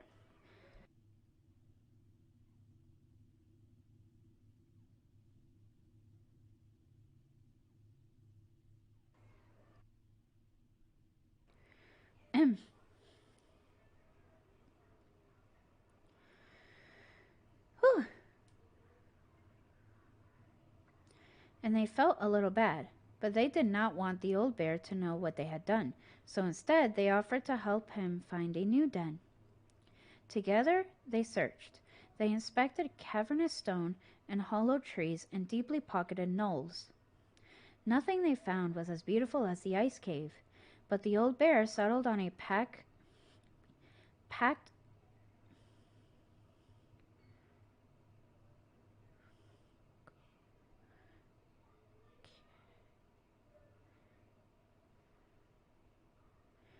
Oh, it says car. On a packed car, then hollow, that would keep him warm and dry for his long sleep. "Good night," he yawned, and the goblins gleefully returned to their new home. Yes, it is a very long book. In the spring, the old bear woke and went for a nice long walk to stretch his legs. His path took him right up to his old cave, where he heard the curious sound of laughter. Making his way inside, he was surprised to find that his cave was intact and the goblins were inside playing a game. "What is this?" growled the old bear. The goblins stopped playing and looked ashamed. "We're sorry, old bear," said the goblins, "but we had nowhere to live, and it's just so beautiful. We didn't realize you were about to hibernate, and then we couldn't bear to tell you what we'd done." The old bear was angry at the trick. But the young goblins looked appropriately ashamed, and so he said, "Come with me." He led the crafty goblins to the hollow in which he had hibernated for the winter. "You two can have this spot," he said. "And look, someone had built a big wooden house right over top it." "No one lives there now," said Old Bear, "but one day maybe someone will." The earthen hollow was not as beautiful as the ice cave, but it kept the goblins warm and dry, and they were excited that someday they might have someone living overhead. Someone who baked cakes and tolerated their mischief. And that is the story of how the crafty goblins tried to steal the cave of the old bear, and how they got their own instead.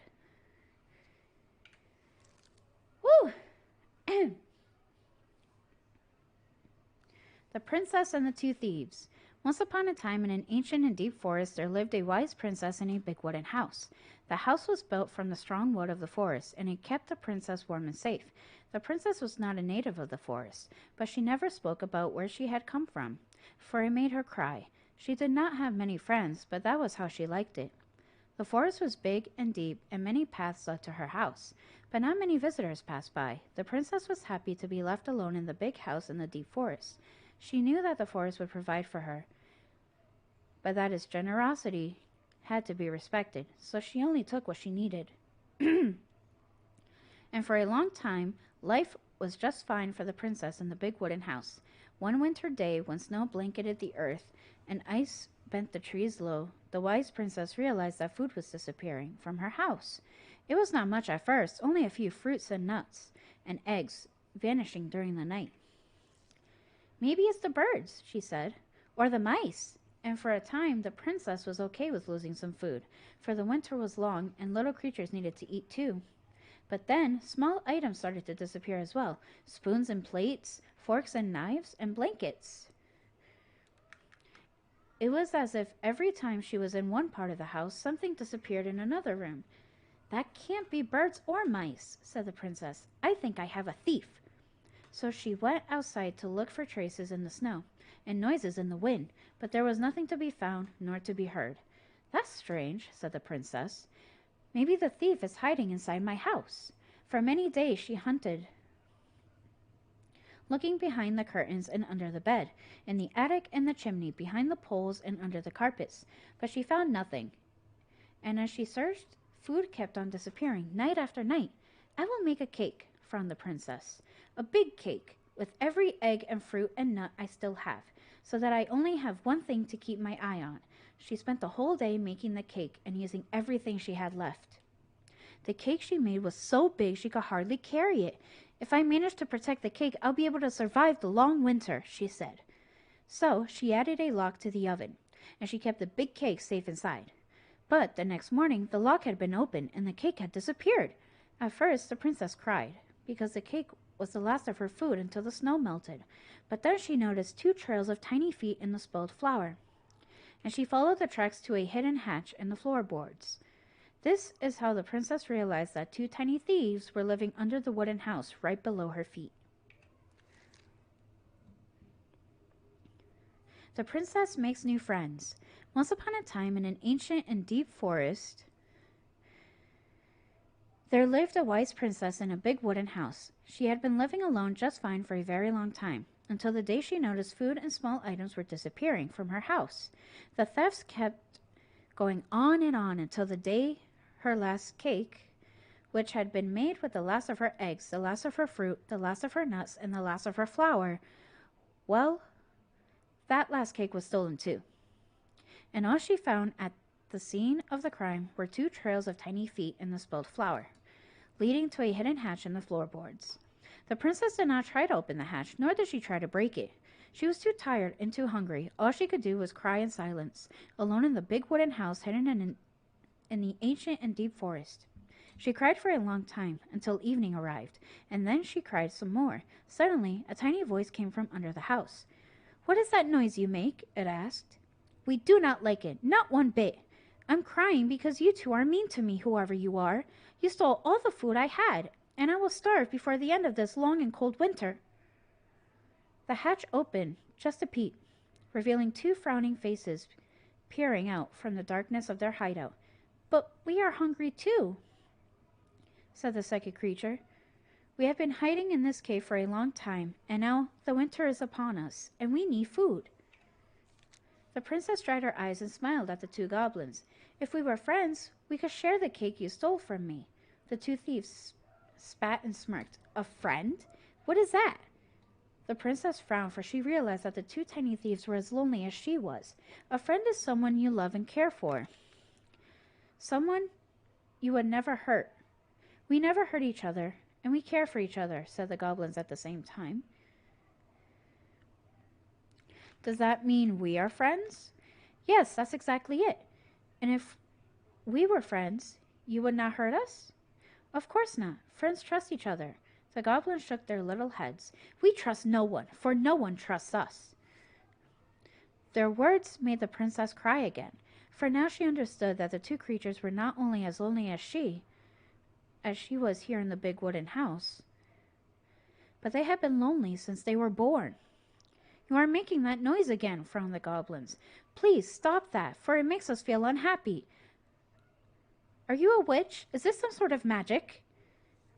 It makes you unhappy because we are friends, said the princess, but we don't know you, and you're not like us. Sometimes friendship comes right away, even between people who are very different. Does it mean we can't steal from you anymore?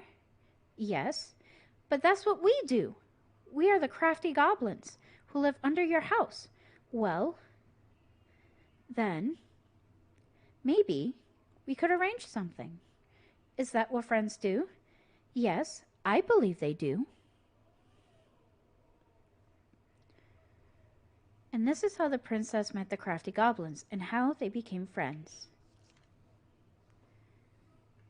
The bear's big paws. Once upon a time in a deep and ancient forest, the old bear was out looking for a snack when he spied a bee's nest in a hole high up a tree. The tree was dry and brittle, but the old bear was hungry, and so he made his way to the nest. But when he got there, he found his giant paw couldn't fit into the hole. Determined, he tried to force it inside, but the effort caused the branch below him to snap. The old bear tumbled to the ground and landed with a painful oomph. He lay there, stunned from the fall, when all of a sudden something bit him. The bite was followed by another, and another, and another. Carpenter ants were swarming up his legs. You see, they had been nesting in the branch, and they did not appreciate being forced from their home. The old bear howled and jumped to his feet to dance around as he swatted and snapped, but his big paws couldn't do much about the tiny ants. When he had finally managed to squish or scare them all off, the old bear heard someone laughing. The crafty goblins had seen the whole thing. "Clumsy old bear," they teased. "Those big old paws aren't good at anything, are they?" Then they sped off, leaving Old Bear's pride hurting, just as bad as his body. He lumbered through the forest, hungry and sad. "Maybe I am just a clumsy old bear," he moaned, "and my big old paws aren't good at anything." At that moment, the old bear heard a sad, sad noise. "What's that?" he wondered, and he followed the sound to where a mountain ghost stood atop a boulder, high up a hillside. "Old bear!" she cried. "Old bear, please help! My kid is stuck!" Sure enough, a tiny mountain goat was trapped inside the stones. Bleeding sadly, the old bear began to walk toward them, and then stopped. "I'm probably just going to make it worse," he thought. But then the goat kid started to bleat even louder, and the old bear put away his fear. He climbed up to where the goat was trapped, careful of where he stepped, and trying not to think of how he had only just fallen out of a tree. Every now and then, the ground would slide away from under his feet, but he kept going. When he reached the goat kid, he put his mighty paws against one of the boulders and began to push. At first, it didn't budge, but he dug in and pushed even harder. Finally, the boulders parted just wide enough to let the kid scramble to safety. The old bear released the boulder and let out a roar of triumph. Roar! "Thank you," gushed the mama goat. And she and her kid bounded off up the mountain. The old bear watched them go with a smile, and then made his way back down the hillside, wriggling his rump in triumph as he went. To his surprise, the crafty goblins waited at the bottom of the hill. "We saw the whole thing," they said. "We were wrong. You aren't just a clumsy old bear, and your paws are good for helping others." The old bear forgave the goblins for doubting him, because he had doubted himself just as much. He never again thought his paws weren't good at anything, even though sometimes they weren't always great at everything. And that was how the old bear proved that his heart was bigger than his paws.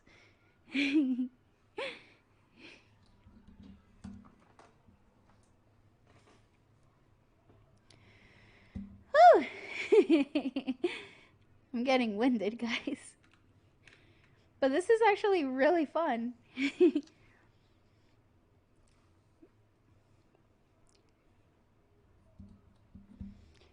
I think I need some water though.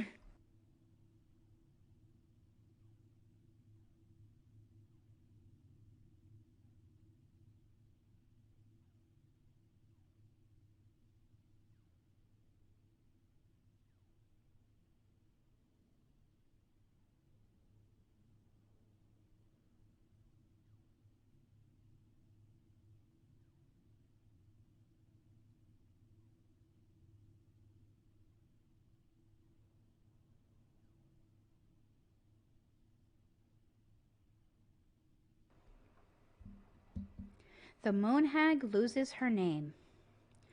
Once upon a time, in a deep and cold lake in an ancient forest, there lived an old seal who was a powerful witch in disguise. She was mean and cruel. She liked nothing more than to swim in the deepest part of the lake, where the light was dim under the ice, admiring the corpses of the many victims she tricked into the water over the years. Oh, this one sounds kind of dark. She was so hateful that only the cold water of the lake could keep her cool. Her most prized possession was a tin mirror sold to her by the secret keeper, and she kept it in a chest at the bottom of the lake. It was no ordinary mirror. If you looked in it, you would see a reflection of who you truly desired to be. And for 1 hour, the mirror granted you the power to appear as that person. Whenever a boat or an unwise traveler approached the edge of the lake, the old witch used the mirror to appear as the beautiful woman she always wished to be. And with this disguise, she lured the unfortunate sailor or wanderer into the deep and cold water. There, the old seal forced the victim to become her servant, and when she was done with them, they joined her collection of corpses in the deepest part of the lake.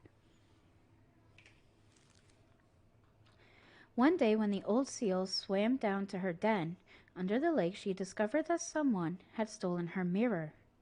The chest where she kept her most prized possession had been forced open, and now it was empty. Who would have committed such a crime? Who had dared to deprive her of her only treasure? The old seal went mad, and her anger heated the water of the lake around her. I'm adjusting my headphones.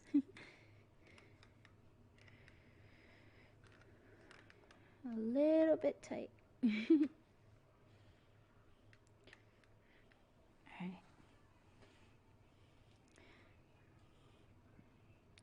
For a time, everyone was happy with the temperature change, for the weather suddenly became sweeter and the air warmer. But after a few weeks, things started to get ugly. First, the fish began to die off.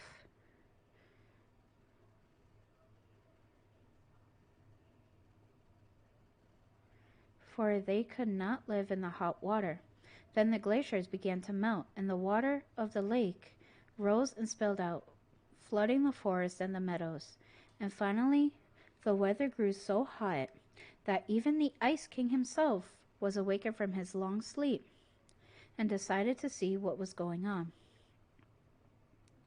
In the deepest part of the lake, he found the mad witch steaming among the corpses, her victims so angry that the lake was about to boil. It only took a few minutes for the Ice King to understand what had happened and demand that the thieves present themselves before him. The thieves had no choice but to appear, for no one dared to disobey the Ice King. The crafty goblins presented themselves, mirror in hand. "Why did you steal the mirror?" asked the king. Excuse me. "We were curious. We just wanted to see what we really wanted to be," apologized the goblins. "But the stupid thing is broken. We look the same." "That does not mean it did not work," smiled the Ice King. "Now, apologize and give the mirror to me, for it is too powerful to be used by thieves or a mean old hag." The goblins apologized and gave the mirror to the Ice King, but the old seal was still angry. "And what about me?" she asked. "I have been deprived of my treasure, and I demand compensation."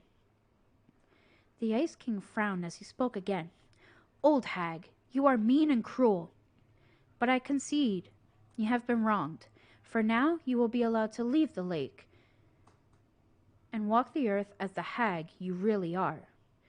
But only when the moon is full, and you, goblins, you had better stay away from the lake, for I won't protect you from the moon hag's wrath." And this is how the two goblins forced the moon hag to change her name.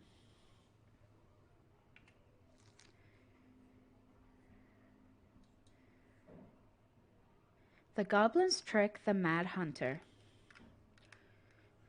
We will soon be done. Once upon a time, in a castle just beyond the ancient and deep forest, the Mad Hunter was punished by the Gold Lady for failing to return with the wise princess. "For your failure," said the Gold Lady, "I will take your left hand. You will return to the ancient and deep forest and hunt the wise princess. And if you can bring her back, I will return your hand to you. Fail again, and I will take your right hand." The Mad Hunter could hunt with just his right hand, but if he lost both his hands, he would never be able to hunt again. It would no longer be a Mad Hunter, but only a madman. So, the Mad Hunter returned to the ancient and deep forest, searching with his piercing eye for the wise princess. The crafty goblins were out searching for mischief when they saw the Mad Hunter on the prowl. "We cannot let him find the princess," said the goblins, and so they devised a plan. It was wash day, and the princess had hung her beautiful gown out to dry. They stole it from the line and stuffed it full of straw, and then returned to where the Mad Hunter was scouring the paths of the forest. As the Mad Hunter turned down a path that would have led him to the big wooden house, the goblins danced the straw princess in and out of view in the opposite direction. The ruse worked. The hunter fixed his piercing eye on them and followed. Through the day and into the night, they led him away from the true princess. As night fell, the crafty goblins realized the error in their plan. The Mad Hunter was now hunting them. If he caught them, he would not be kind. So, they put their heads together to come up with a plan. It did not take them long to realize where they should go.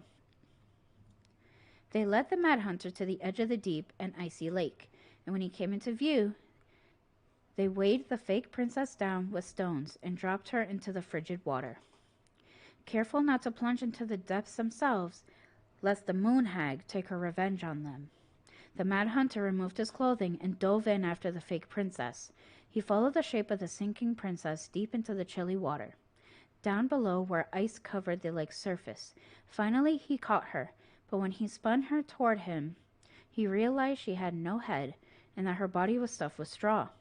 And then he felt a slippery fin brush his shoulder as the moon hag loomed overhead.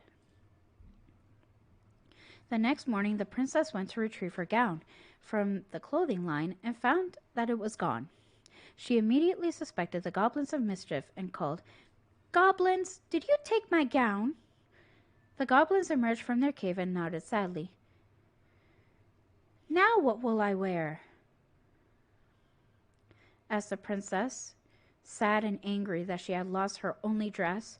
"Let us explain," said the goblins. So they told the princess the story of the Mad Hunter, and then they produced his clothing, which was a bit large for the princess, but much warmer than her beautiful gown. She immediately forgave them. "Thank you, my friends," she said, "for rescuing me and for this clothing, which will keep me much warmer in the winter than my beautiful gown." The Mad Hunter was forced to remain below the lake with the moon hag, but she did not kill him, because even reduced to just one hand, he was too useful a servant. Lo, he plotted the day he would emerge to once again hunt the wise princess and earn back his left hand. And that is the story of how the crafty goblins rescued the wise princess from the Mad Hunter.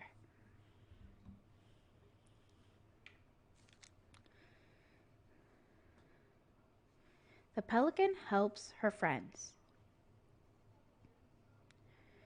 Once upon a time, in a deep and ancient forest, an early winter storm blanketed everything in snow. It was so early in the year that the creatures of the forest were not yet ready for an ordinary winter, much less a bad one, and everyone agreed the storm was a sign the Ice King had plans for a long, cold winter. Ow. The princess had grown up in a kingdom where it was sunny all year long, and the goblins were very young, so no one in the big wooden house knew how to prepare for such a winter. The house was not well insulated, and they did not have enough fuel or food. Only the pious pelican noticed their plight, and when it came time to fly south with the other birds, her heart was heavy with sadness. "What can I do?" she thought.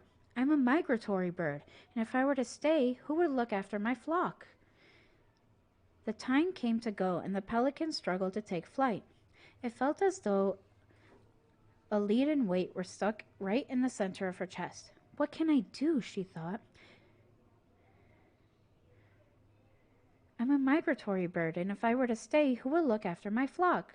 She managed to take off, but only just barely, flapping fiercely to catch up with the other birds. As the pious pelican began her journey, the storm picked up, battering her to and fro. She had fallen well behind the flock, and she was already growing tired, but for all her challenges in the air, she could tell things were much worse on the ground. A deep freeze had settled over the forest.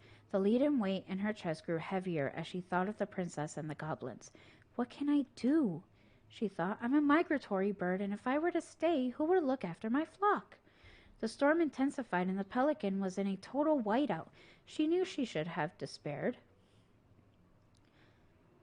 but all she could feel was the weight which had grown and grown until she thought she might drop out of the sky. She had felt called to help the princess and the goblins, but she had ignored it. "I should have stayed," she thought. "It was the right thing to do, and now I'm lost with no way to make it right." Suddenly she was plucked from the sky and deposited in the hall of the Ice King. "Pelican," he said, "you are flying in circles around my mountain." "I was lost," she said, "weighted down by the weight of guilt in my heart." The Ice King stared at her sagely. "Is it guilt, or is it something else? Open your beak." He reached down inside of her, pulling out a glowing stone. The pious pelican was surprised at how it filled her with warmth, chasing away cold and her doubt. "You know what you must do," said the Ice King. The pious pelican flew straight to the big wooden house. Snow had already blown in through its many cracks, and ice crept across the floorboards. She found the princess and the goblins huddled in front of the quiet hearth, nearly frozen solid. "No!" she cried, and then she placed the stone in the princess's lap. The warmth of it spread through the whole of the house, melting all that had frozen. The princess threw her arms around the pelican's chest, and the goblins clung to her legs. "Thank you!" they cried. "You are welcome," said the pelican, smiling in deep satisfaction. "What is that?" asked the princess, staring at the wonderful stone. "At first," said the pelican, "I thought it was my guilt.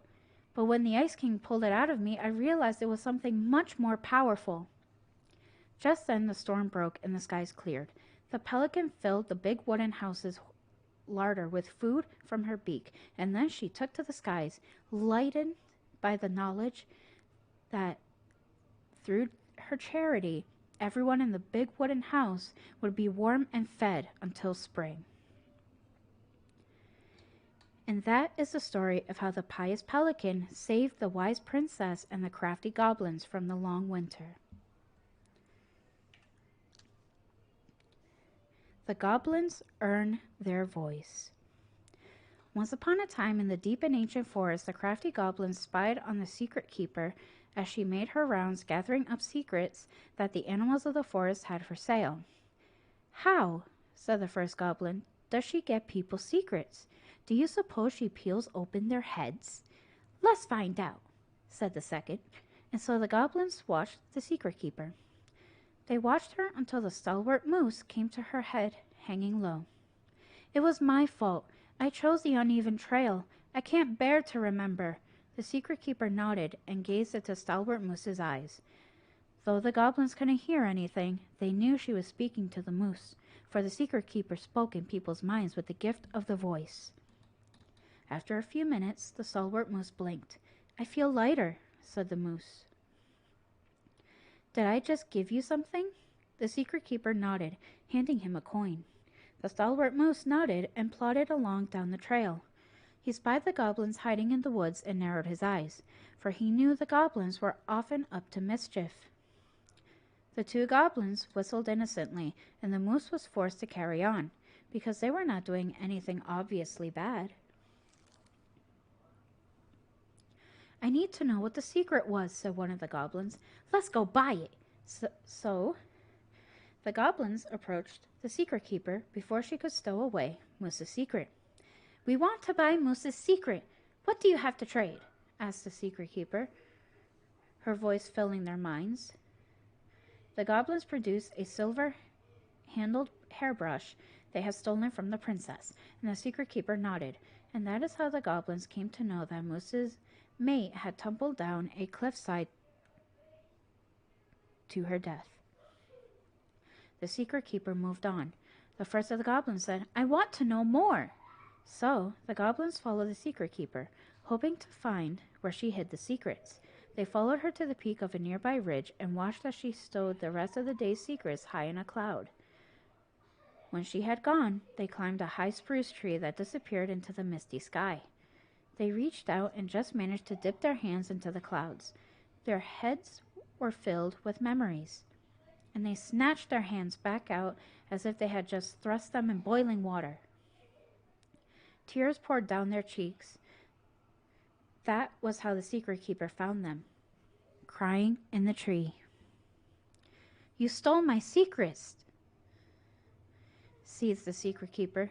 Give them back. The crafty goblins stopped crying because they saw an opportunity. What will you give us in exchange? They asked. I will give you back the silver-handled hairbrush, offered the secret keeper. For so many secrets? Pshaw! You'll have to offer more than that. What if, said the secret keeper, I shared the gift of voice? The crafty goblins grew excited. That will do! So the secret keeper shared the gift of voice with the goblins, and immediately they found that they could hear one another's thoughts and feel each other's feelings. The crafty goblins gave back the secrets they had taken and ran back to the big wooden house. There they found the princess preparing food. They tried to peer into her mind, but they found it was blank. They tried to speak to her using only their own minds, but she could not hear them. It seemed the secret keeper was craftier than the crafty goblins, for she had only shared enough of her power to let the goblins use the gift of voice with each other, and not with the whole of the forest. And that is how the goblins stole the gift of voice from the secret keeper. But why they would only use it with each other. The big frog is punished. Uh-oh. What could the big frog have done?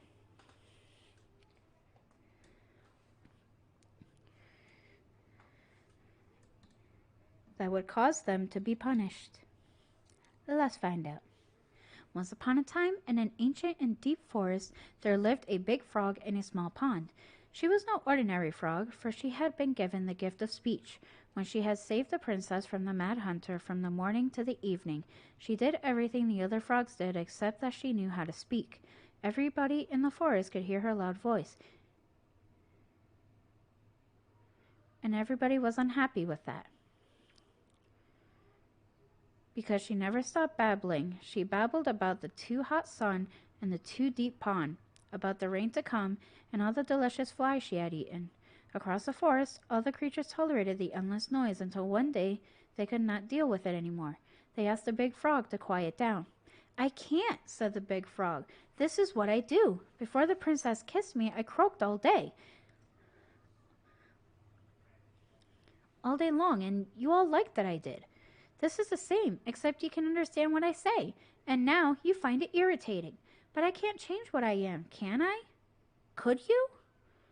All the creatures agreed that she was right, and that it was rude of them to ask the big frog to stop doing what she had always done.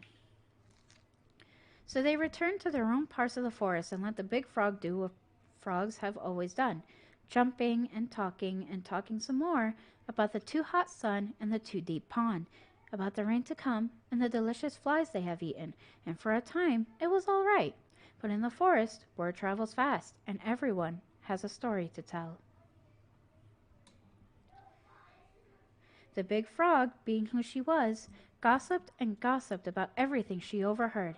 She told the bees that Old Bear had stolen their precious honey 2 years ago, and she told the beavers that the eagles had stolen their precious wood. She told the deer who had killed her fawn,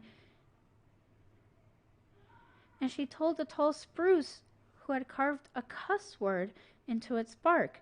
Once again, everyone in the forest asked the big frog to keep quiet, for now everyone had a grudge against everyone else, but once again the big frog would not listen.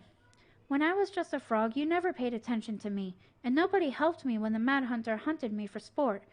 This is only a right for a wrong, and I won't stop talking. The fuss went on, and the noise was so loud that the Ice King himself awoke and decided to see what was going on. "Silence!" bellowed the king, and even the big frog stopped babbling. Once the forest was quiet again, the Ice King patiently listened to what each and every animal of the forest had to say, until finally he made his mind. "Big Frog, you have abused the gift of speech, for you have only used it to get revenge. Despite knowing that words can be hurtful, you threw them around without caution, and you caused too much trouble." The big frog opened her mouth to protest, but the Ice King raised his finger before she could say another word. "Since you received the gift of speech for a good deed, I would not dare to take it away from you. So, here is your punishment. I will tell you the biggest of my secrets. It is a secret so powerful and so dangerous that it will frighten you. But if you ever reveal it to anyone..." The Ice King bent down and whispered such potent words in the big frog's ear that the poor creature started to tremble. "Now, go on about your business, all of you, and try to forget what the big frog told you. For you are all living in the forest, and you have nowhere else to go." And this is how the big frog irritated the Ice King, and how she was punished.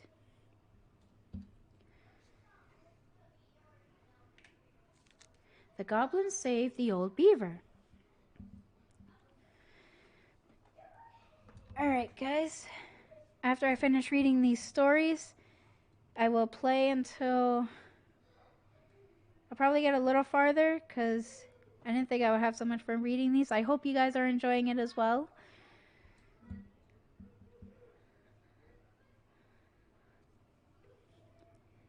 If you want me to do more stuff like this, let me know in the comments on my YouTube channel, or if you're in the Discord, let me know there as well, or you can let me know at this moment right here. Oh boy. As fun as it is. Woo! Alright. Once upon a time in a deep and ancient forest, winter gave way to spring in a sudden burst of warm air that melted all the snow and all the ice all at once. The river swelled until it could no longer hold all the water in, and then it spilled out to create new rivers in places where no one was expecting them. The whole of the forest went into a panic, looking for shelter from the rising waters. The very old beaver had been working on her dam when one of those new rivers came rushing right at her. She screeched and squealed, but whatever direction she ran, more water appeared. She was caught in the flooding, and though she had once been an excellent swimmer, age had taken its toll, so the raging water carried her off at a speed she couldn't control. "Help!" she called.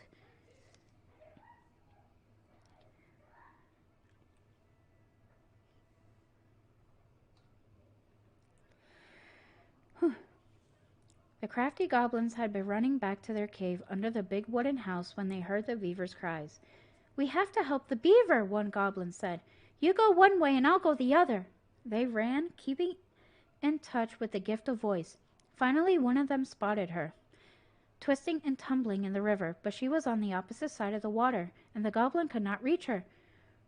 "Brother!" the sister goblin called out through the gift of voice. "I see her, but I can't get her. Maybe you can." "I'll try." The goblin guided her brother so that he would hit the river in just the right spot to reach the beaver. The plan worked, and soon the second goblin appeared in just the right spot. "Beaver!" he shouted, holding out a branch. "Grab a hold of this!" The beaver grabbed it, but in her panic she pulled the goblin in too.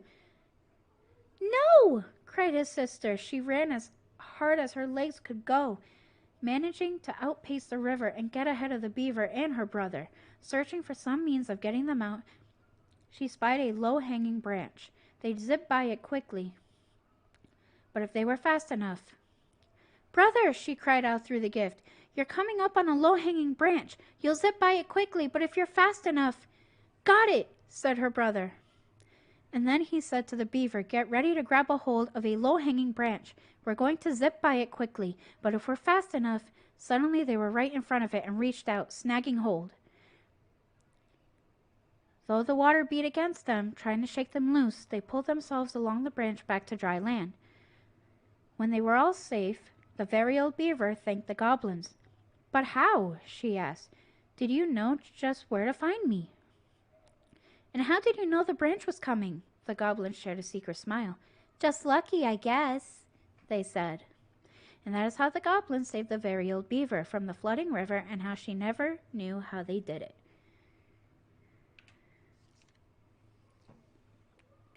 The goblins irritate the Ice King. Oh, we finally get a picture of the Ice King. How nice is that? 1, 2, 3, 4. 5 more stories, guys. 5 more stories. Woo!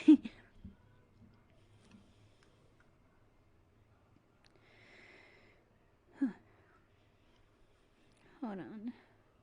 I'm missing something. Oh my god!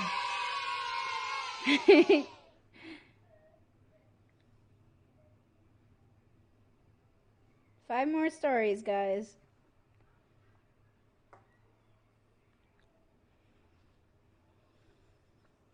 What do you guys think of it so far? Is my reading good? I wouldn't know. I mean, I think I sound silly, but we're having fun. Once upon a time, in a deep and ancient wood, the crafty goblins were getting into all kinds of trouble.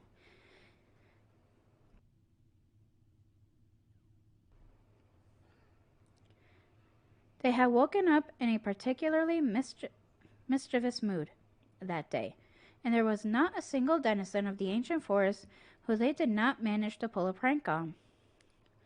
They left a mud pie in the princess's kitchen, so that when she dug in, she got a big mouthful of dirt. They used paint to draw silly pictures all over Moose's antlers while he slept.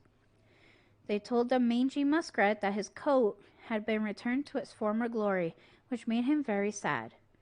When he rushed to the water's edge and found he was, in fact, still mangy. They stole branches from the very old beaver's dam in order to have a sword fight, and they filled the old bear's den with burrs every time they ran away in a fit of giggles, never stopping to consider whether their jokes had done any harm.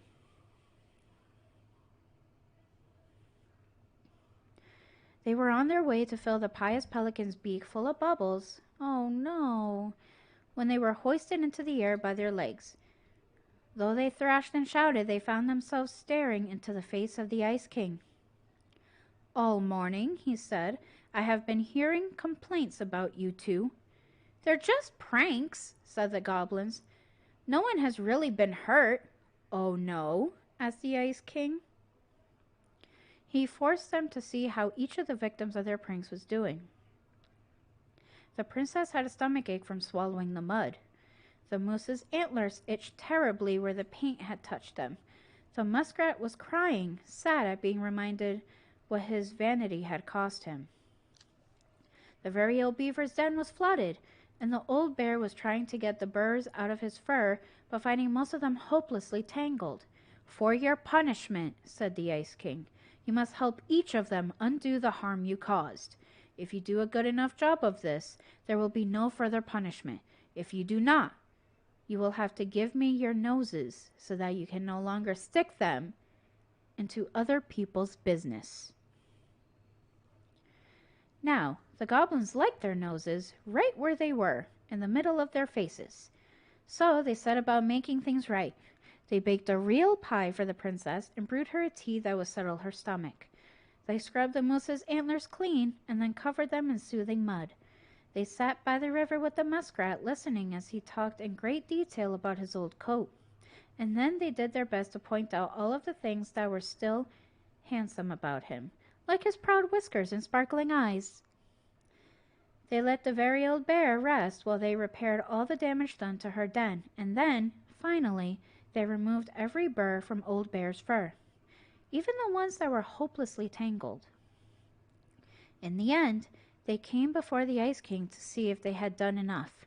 The Ice King surveyed the forest and found that everyone seemed to be back to normal. "What did you learn?" asked the Ice King. "That our pranks can make people feel bad," said the goblins. The Ice King smiled and nodded. "Yes. Actions have consequences, in case you forget. I am going to leave you with a reminder. Whenever one of your pranks is going to hurt someone, you are going to feel a little pit in your stomach. That will be your punishment and your warning."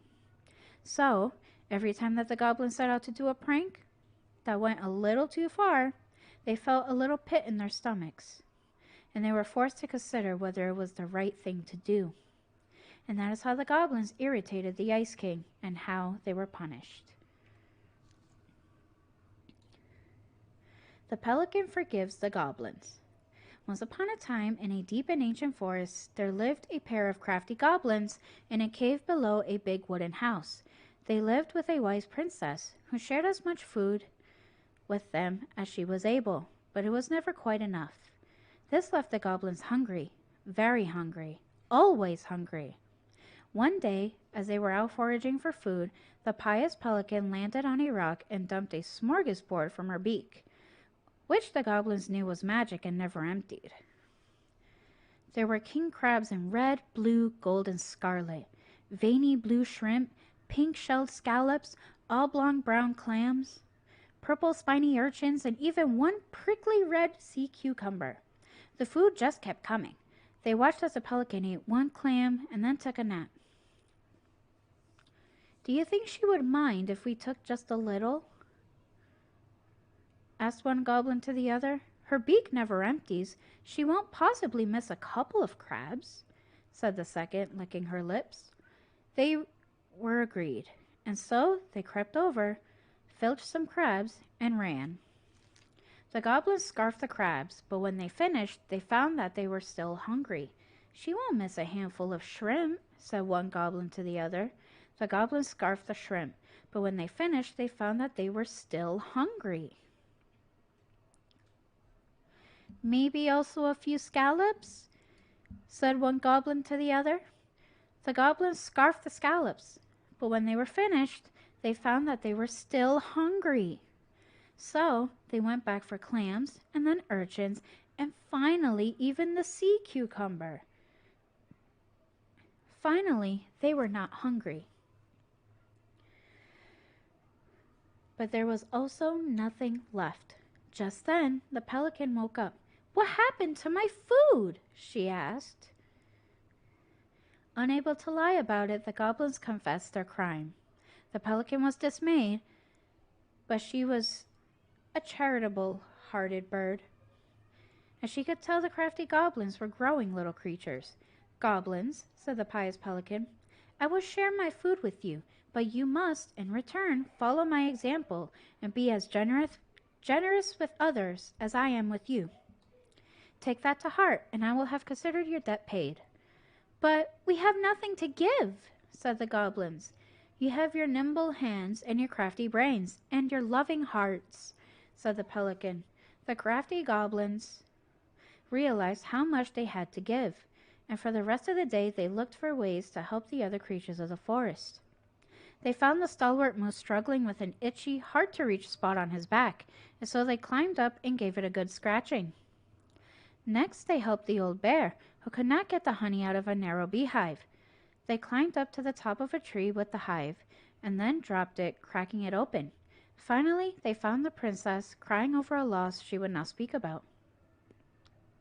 So, they wrapped their little arms around her in a great big hug, and stayed until she felt better. When they were done, they returned to the pious pelican. Did it feel good being as generous as I am? Asked the pelican. It did, said the goblins. I'm glad, said the pelican. We all have problems that we can't solve on our own. But if everyone goes about with generosity in their hearts, then there is always someone on hand to help. But we all must commit to do so, or there may be no one there to help you when you need it. This made sense to the goblins, and they thanked the pious pelican for her food and the lesson. Of course, by this time they were hungry again, and that remained an ongoing problem until the day the stalwart moose taught them to fish. But that is another story. And that is how the pious pelican forgave the crafty goblins and how she taught them charity.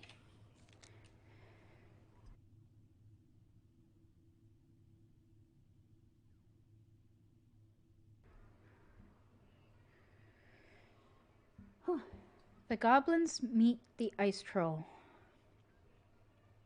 Once upon a time in an ancient and deep forest, the crafty goblins were awake, long after they should have been asleep. One goblin said to the other, "Let's go explore the forest." Now, the goblins were not in the habit of exploring the forest late at night, and they did not know what they would find. But this did not scare them off. They crept out of their beds, bundled up, and went exploring. It was dark.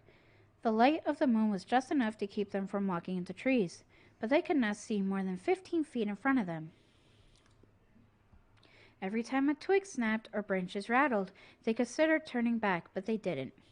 And so, they had ventured far beyond the house into a part of the forest they were not familiar with, when they realized the snapping of twigs and the rattling of branches had become steady. Something was following them. They turned to run, but a hulking figure emerged from the darkness, sweeping them up with a giant hand and stuffing them into a burlap sack. The goblins wiggled and cried out, but the sack remained shut as their captor stomped through the forest, singing, "Whittle-diddle-dum, whittle-diddle-dee, in this bag's a meal for me."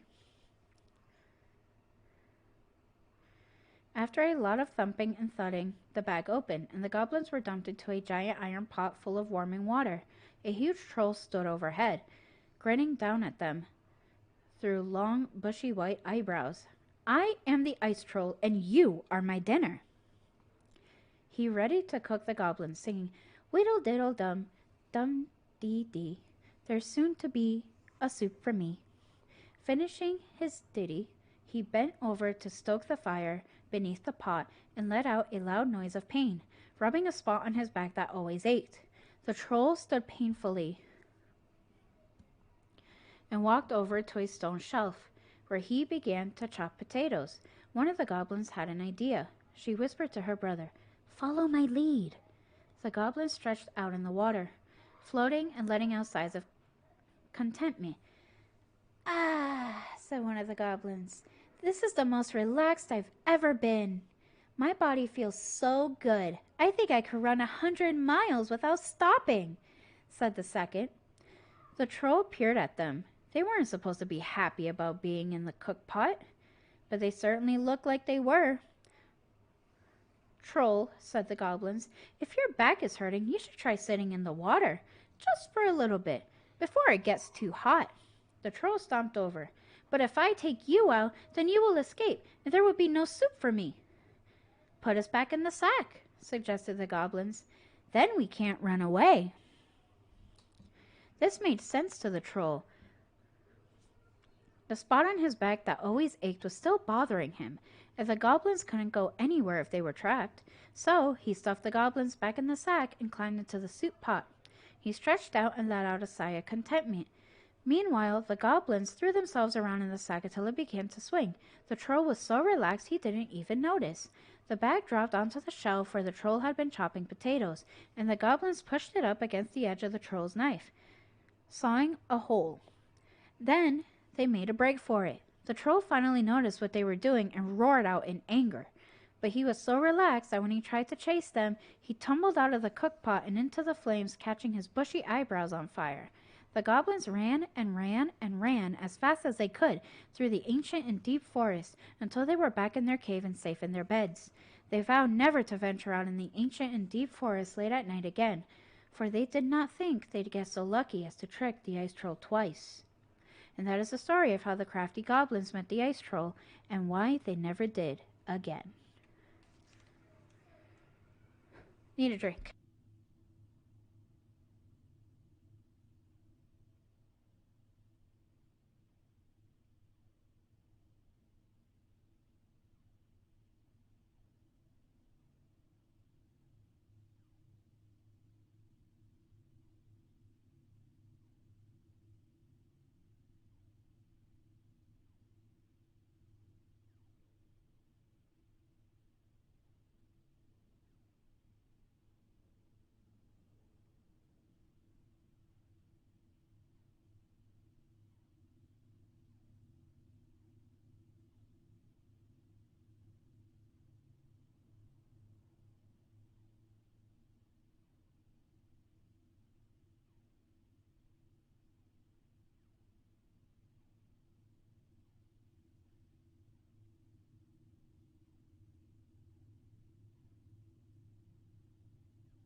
Alright, 2 more stories.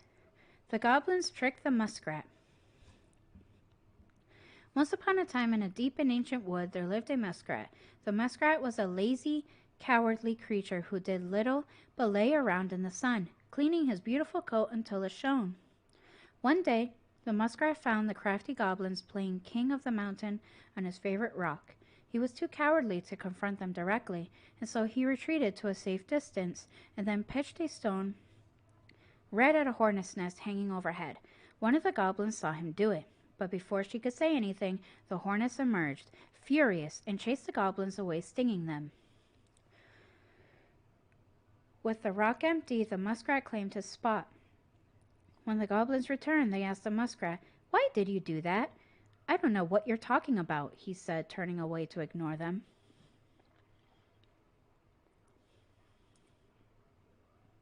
The goblins knew that the muskrat cared for nothing but his coat, so they devised to steal it in order to teach him a lesson. As the muskrat lay in the sun, he spied the goblins strutting by. Their skin was covered in flecks of gold. "Goblins," called the muskrat, "what happened to make your skin shine that way?" "When we were attacked by the hornets, we ran and ran until we found a pool by the glacier. We dove in and then came out this way." "Would you show me this pool?" asked the muskrat. The crafty goblins led the muskrat to a pool. The muskrat looked at the pool skeptically. "It looks like a pool," he said. The goblins chuckled and shrugged. "You don't have to jump in if you don't want to. But what do you lose if you try? And if it works, why, you will be the most beautiful creature in the whole of the forest." With visions of his splendid coat in mind, the muskrat jumped in. When he emerged, he was disappointed to find that nothing had changed. Said one goblin. "Maybe you have to be stung by the hornets first, just like us." The muskrat hesitated, because getting stung would be painful. Seeing his hesitation, the goblin added, If it works, you will be the most beautiful creature in the whole of the forest. The muskrat decided it was worth it, so he returned to the hornet's nest and pitched a stone right at it. The hornets emerged even more furious this time. They chased the muskrat, stinging him repeatedly until he jumped into the magic pool. The muskrat was disappointed to find that, once again, nothing had changed. "I wonder if the magic only works for us," said one of the goblins. "Would you like me to jump in with your coat?" The muskrat hesitated. "If it works, you will be the most beautiful creature in the whole of the forest."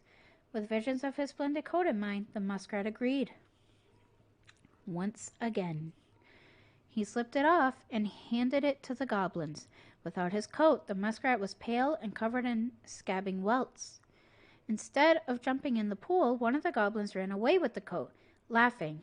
The other pushed Muskrat into the frigid pool. And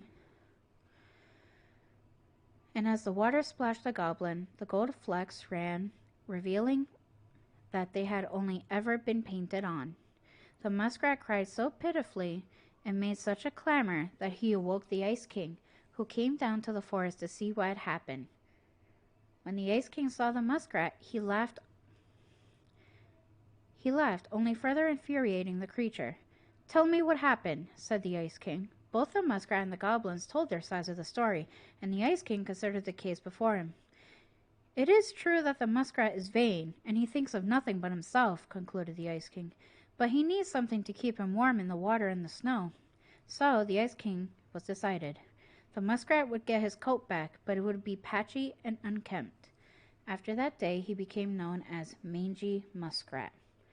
And that is how the goblins tricked the muskrat into giving up his coat and how he got his name. The Moose teaches the goblins. Once upon a time, in a deep and ancient forest, the crafty goblins were hungry. This wasn't unusual. The goblins were always hungry, but today they were particularly hungry. They opened the wise princess's cupboards to look for a snack, but all she had was a small pile of nuts and berries and just one strip of dried fish. The goblins grabbed it all and gobbled it up, but they were still hungry. They went out into the woods to look for more to eat. First, they dropped by the small pond. The big frog was asleep, and beside the pond was a pile of insects she had caught for eating after she woke up. The goblins crept up to the pile, careful not to wake the big frog. As they got close, she ribbited loudly, and they froze, but the big frog kept sleeping. So, they grabbed up the pile of insects and gobbled it up. But they were still hungry. As they crept back into the woods, they found the stalwart moose, watching them. "Did you just steal the big frog's food?"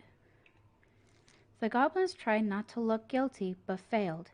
"She said we could have them," they cried. "Oh, really?" asked the moose. "Let's ask her." So, Moose woke up Big Frog and asked, "Did you say the goblins could have your food?" The big frog looked at the goblins, who she knew were always hungry, and nodded. "Yes, I did." "Really?" asked the moose, surprised. Frog nodded, and the moose sighed. "All right then," he said, and he had to let the goblins go. Their next stop was the river. They watched as Old Bear swiped at a leaping salmon, catching it deftly in his large paws. He lay it out upon a rock and left it to dry. Lumbering into the woods to seek out some berries, the crafty goblins crept up to the rock, carefully in case Old Bear returned. They reached the rocks, grabbed the salmon, and gobbled it all up. But they were still hungry. As they crept back into the woods, the stalwart moose was once again waiting for them. "Are you going to tell me Old Bear said you could have that?" "Yes," replied the goblins. Old Bear ambled up at that moment, and Moose asked him, "Did you leave that fish for the goblins?" Old Bear looked at the goblins who he knew were always hungry, and nodded. "I did," he said. "Really?" asked the moose. "Really," said the Old Bear. After Moose left, Old Bear said to the goblins, "Be sure to tell the princess I was kind to you, and don't steal my fish again." The goblins, still hungry, went out looking for one more meal. They crept up to the mangy muskrat's lodge and began to climb inside when they were dragged right back out. The stalwart moose dangled them by the seats of their pants and said, "Now, I know Mangy Muskrat didn't tell you that you could eat his food, because he blames you for his coat being ruined.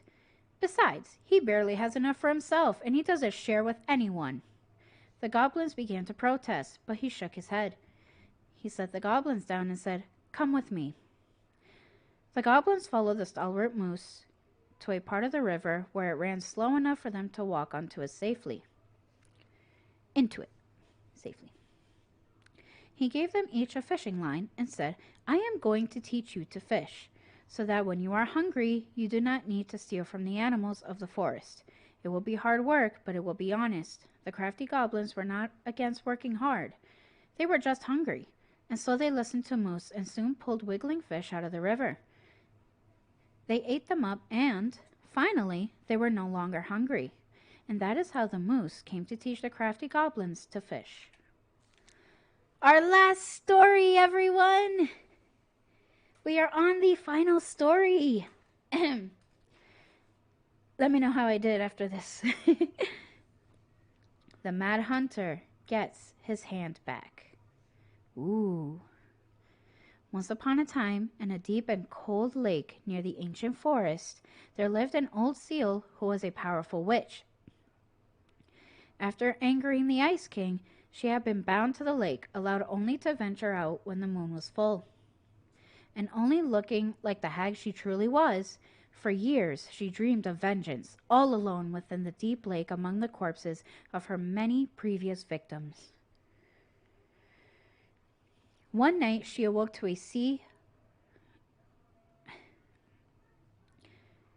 a black and hooded silhouette clawing to reach a beautiful gown full of stone. The human had delved far deeper into the lake than any land dweller should have been able to go. His tenacity and ferociousness impressed the moon hag, and she decided he would be wasted in her statuary of corpses. She used her magic to unspell him, allowing him to breathe underwater, but also binding him to her service. "You," she said, "will be the instrument of my release and my revenge, for you and I together will kill the Ice King." The moon hag had never heard of the Mad Hunter, and she did not know the power he wielded. She could only tell he was a hunter, and her lust for revenge blinded her to the threat he posed. She gifted him a hand of ice, which was not as nimble as a hand of flesh, but allowed him to serve her better than no hand at all. The moon hag spent years devising the perfect plan to kill the Ice King, and years more moving all the pieces into place to execute it. In the meantime, the Mad Hunter served her, guarding her chest of treasures and plotting his own plots. Finally, everything was prepared. The full moon rose, and the moon hag stepped on land, giddy at the thought she would never have to leave again if it did not please her. She brought the Mad Hunter to his post, a jagged peak of ice and stone, from which he would loose the arrow that would slay the Ice King. Before she could go, he put forward a proposal. "Moon hag," said the Mad Hunter, "if you grow back my missing hand, I will be certain to hit the Ice King with my arrow. We will have only one shot, and I would hate to miss. You're a powerful witch, so you'll be able to craft ties to bind me to this place that I cannot break." The moon hag considered it. "All right, I will grow back your hand, and then bind you here with ties that will not break." She cast a spell, and the Mad Hunter's hand of ice was replaced with a hand of flesh. As the witch left to complete the next part of her plan, the Mad Hunter grinned wickedly in the moonlight. After a short time, the moon hag returned, luring the Ice King into the Mad Hunter's line line of sight. "What is this about, Moon Hag?" asked the Ice King. "Many a long year have you bound me to the lake," said the Moon Hag. "Many a long year have I been alone in the dark. That ends tonight." She cast a powerful spell that made the Ice King slow to react, and then gave the signal. "Mad Hunter!" she cried. "Let your arrow fly!" Nothing happened. She twitched nervously. "Mad Hunter!" she growled. "Let your arrow fly!" Still, nothing happened. The Ice King, meanwhile, was striding toward her, slow, but furious. The Moon Hag fled, running first to the jagged peak of ice and stone, where her servant should have waited, but the peak was empty. The ties had been broken, and the Mad Hunter was gone, for in the end, he was the more powerful of the two, especially once he had two hands. When the Ice King finally caught the hag, his furious voice could be heard throughout the forest. "For your wickedness, you will be eternally bound to the lake. You will no longer be allowed to leave, not even under a full moon." The Moon Hag was imprisoned in the lake, and she never again tried to escape. And this is how the Mad Hunter escaped the Moon Hag, and how he got his left hand back.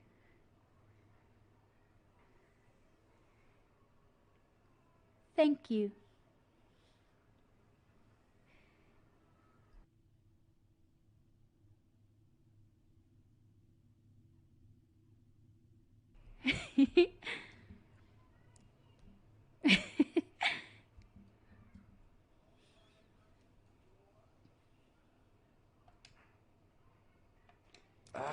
Where is it?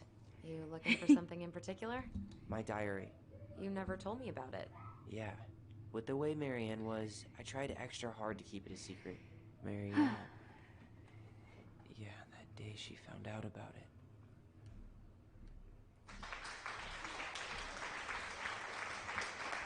Thank you. Thank you.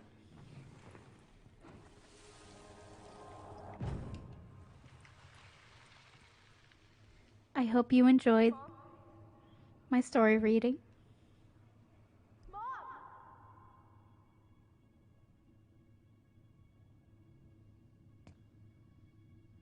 Mom, where is it? What did you do with it? What now? I can't find my diary. I know you stole it. Give it back. Sweetie, whatever I do, it's just for your benefit. You read it, didn't you? You had no right to do that. I have the right to do whatever I need to protect my little girl. I'm not your girl. I hate you. You will always be my little girl. And no matter how hard you fight me, I'll fight twice as hard to keep you safe.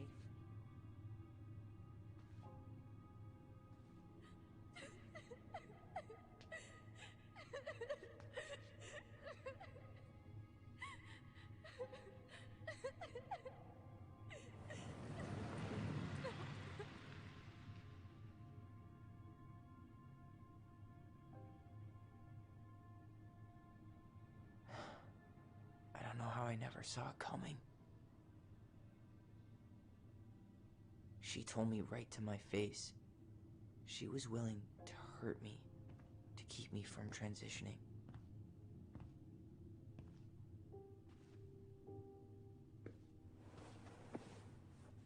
Tyler, there is no way you could have known she'd go that far.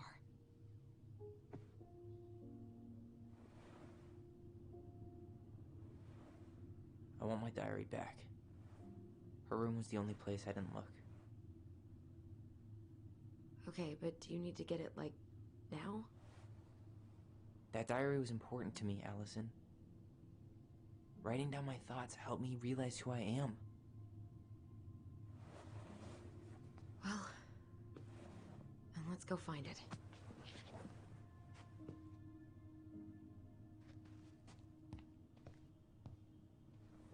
You think her room is still locked? It always was. I'm not looking forward to going in there. I know, but we'll have to eventually, and I need it back. I know it was almost 2 hours of reading. I'm sorry. I couldn't resist. So much for my dream of being a hockey star. Marianne thought sports were too aggressive, too competitive, and too groupthinky. I couldn't resist, and at the same time, I didn't want you guys to miss all those stories. Tyler, do you copy? If we don't move fast, this whole thing is going to melt. Do you copy? Shh, copy, Allison. Gonna get this thing moving soon. Don't want the Mad Hunter to catch us. Over. The Mad Hunter. Ugh, he still gives me the creeps. I wish I could forget about him. How did you convince me to let you put this up?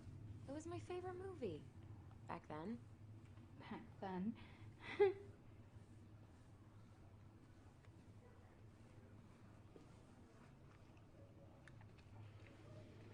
But yeah, I didn't want you guys to miss all those good stories. You know, if there's one thing you gotta give Marianne, it's that she let us explore our artistic side. You should have seen Eddie's face when I tried to repaint his car. Yeah, I bet Uncle Eddie didn't appreciate your artistic touch. I'd rather you called him Chief Brown if you're gonna be an ass about it.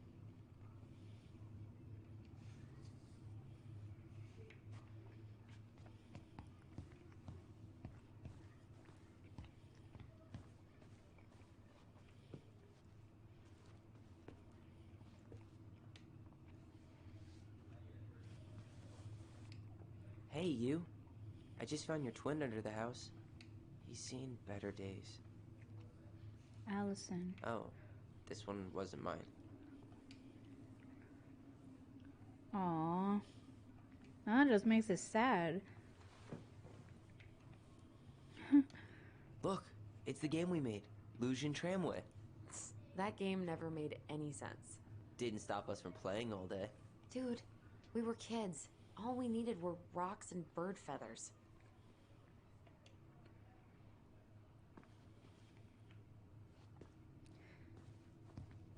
In return, or to make up for reading all those stories, I'll at least try to get through the first chapter.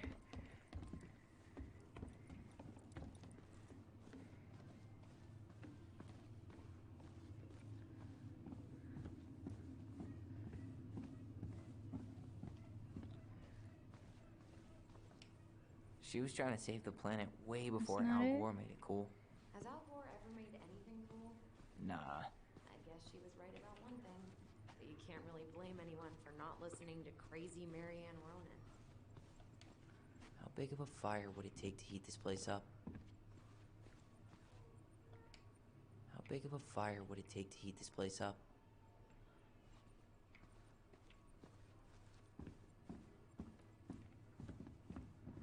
Why can't I find... I want to know where this leads.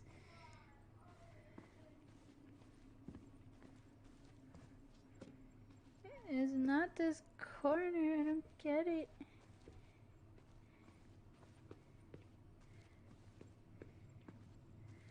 I don't understand. Wait, I think... No? Ugh, I don't get it. I don't want to miss it either. Oh, okay. Ugh. I'm so sorry, guys. Mom?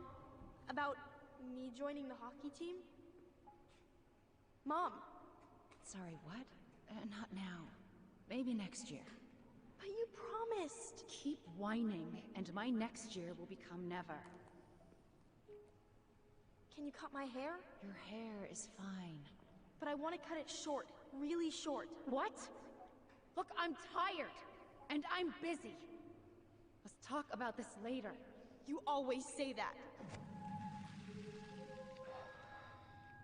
Marianne said no to everything. Made me so pissed. She was always on edge those last few months. Yeah, and completely deaf to everything I was telling her I needed. She pretty much always said no to me, too. True, but it felt personal with me. Hi, Diver. Mod, if you're watching, can we get a shout out for Diver, please? The game is going well. I just spent nearly 2 hours reading a storybook in this game. You'll see when I upload this video to YouTube. It was pretty much like a mini story time. Well, mini being a slight exaggeration. So to make up for the reading, I'm going to try to complete at least the first chapter. Hold up. What? Remember this? Unfortunately. You must solve my riddle to earn the right to enter the princess's sanctum. Nothing a good hard shove won't take care of. I mean, yes, we could brute force it, but it might be kind of fun to finally solve it, right? We have different definitions of the word fun. Okay, well, if we break it, we're just gonna have to fix it for the sale. So let's at least try not to. You have the Book of Goblins? Yep. Hand it over. Looks really cool. What are you looking for? The image on the door. It's making me think of a story from the book. One that Marianne wrote. You have a way better memory than me. Well, the Book of Goblins was my creation. And you'll never let anyone forget it. Here it is. The one about the princess's party. Give it a read. I think the symbols may represent something in the story. First ghost memories, now storybook puzzles. What a weird day. What a weird childhood. Touché.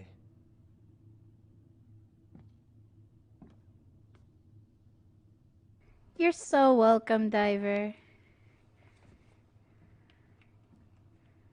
Alright, Book of Goblins. Yeah, this book here, this is what I read. I read all of these stories. All of them. I read them all. I'm so serious. I don't even know where I am. Okay, hold on. Goblin. Hold on.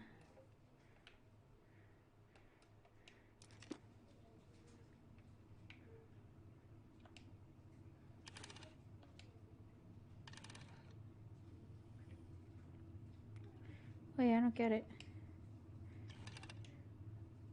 Shoot. You sure you're gonna be able to crack it? No, I'm not. Fine, some help. I, need some help. I've got a few ideas. Okay, I read the story. What was I supposed to get from that? Look at the wheels. The symbols are the same as the animals in the story. Yeah. And the princess had to guess who'd given her the presents. Yes, I bet we have to do the same thing. Oh.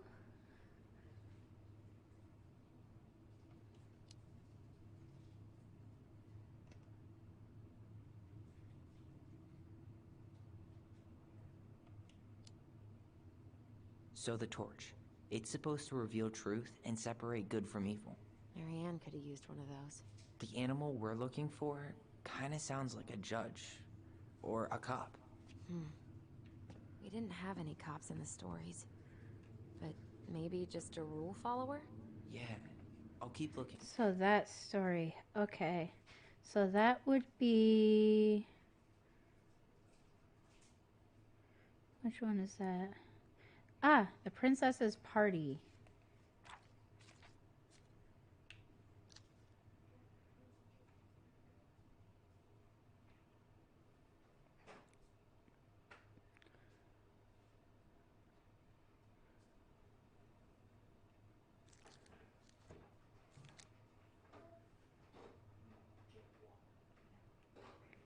Torch, sword, gold.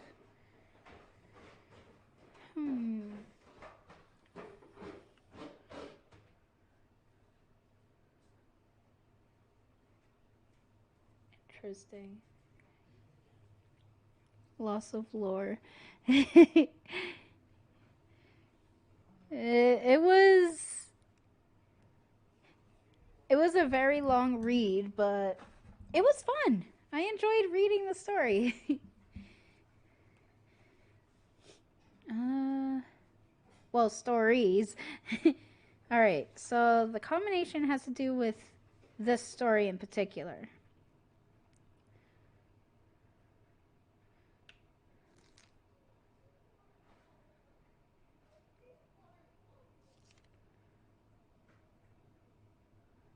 Alright. Bear, frog.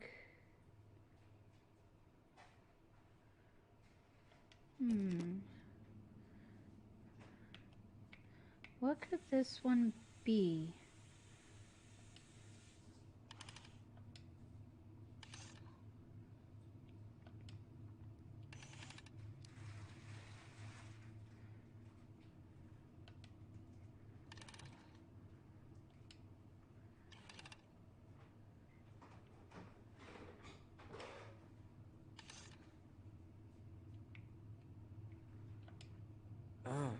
I think I'm just gonna force this open. You sure? We're not in a rush, and we'll have to fix it.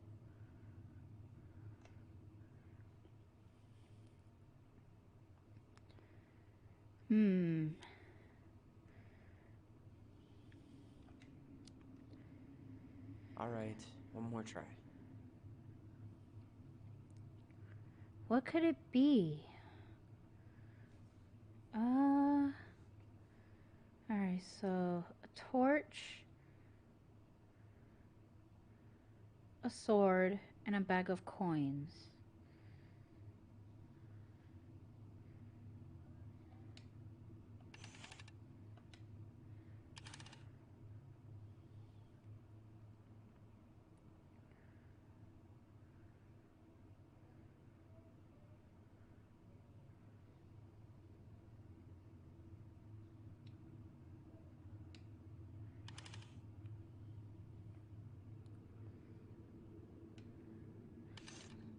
I don't know, but I feel like the first one could be a bear. The second one could be...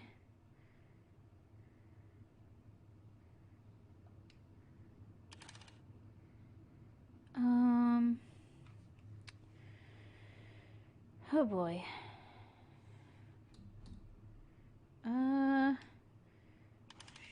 Shoot.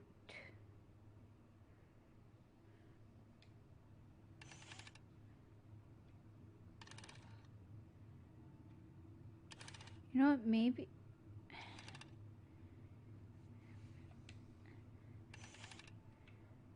And then...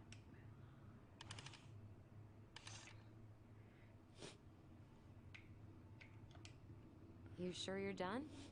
Maybe if we put our heads together.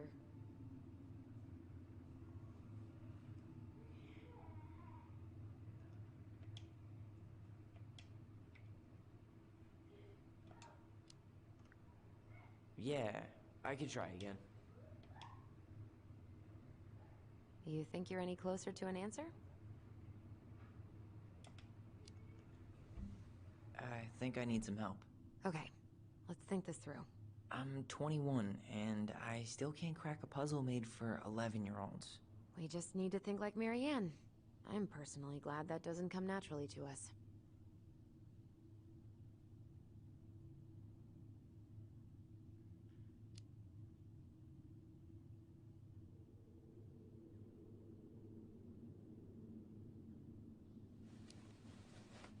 So, one of the animals gave her a sword.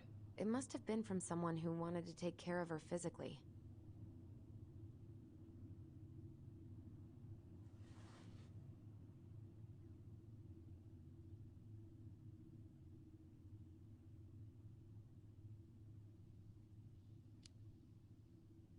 I'm totally stumped by the bag of coins. Yeah, none of the animals were especially rich. Maybe it's not about the money then. Maybe it's about wanting to help someone in need.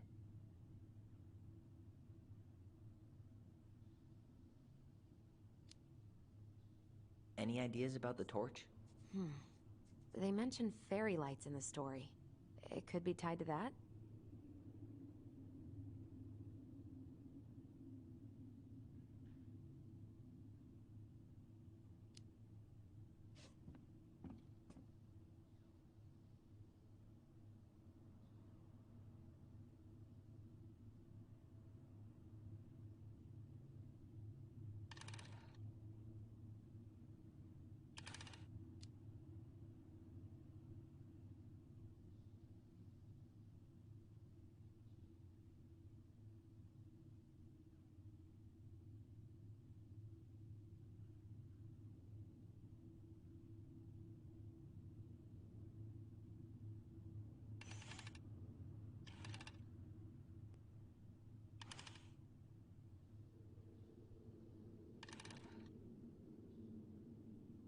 You sure you're done?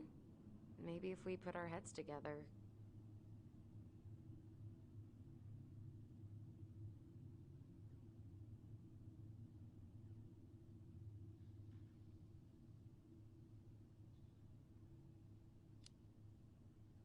Yeah, I could try again.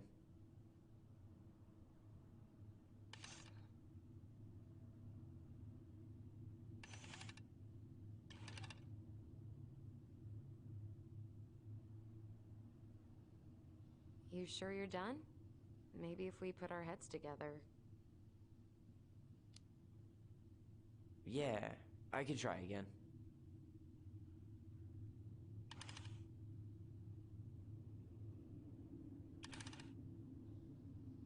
You sure you're done?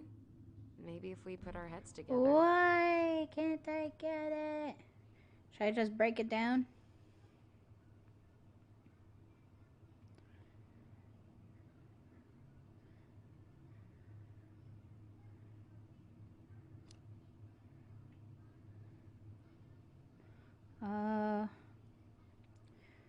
Okay.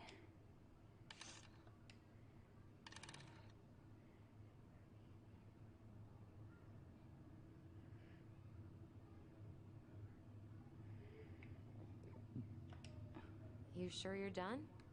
Maybe if we put our heads together. Alright.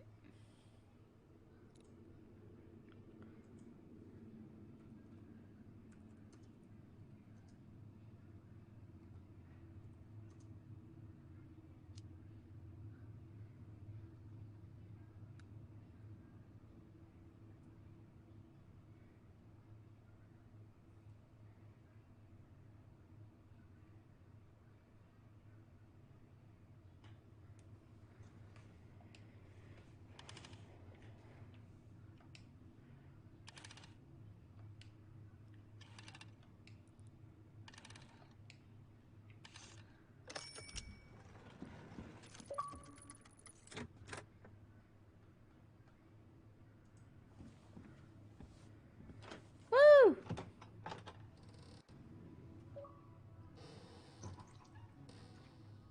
And boom, we're in.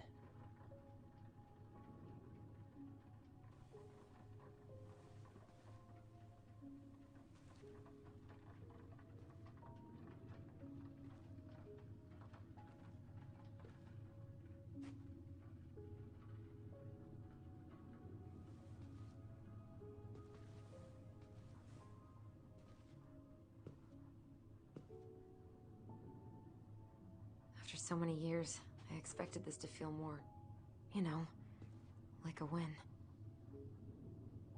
Speak for yourself. I'm the one who solved the riddle. Why do I feel like you're not gonna let me forget that?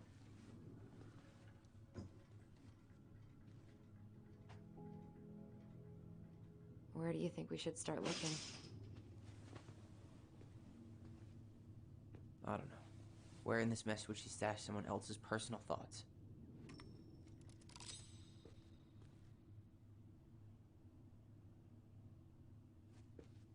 Straight in the trash? No. I bet we could sell it on the internet. True. Maybe we could sell it to the guy who collects John Wayne Gacy's clown paintings.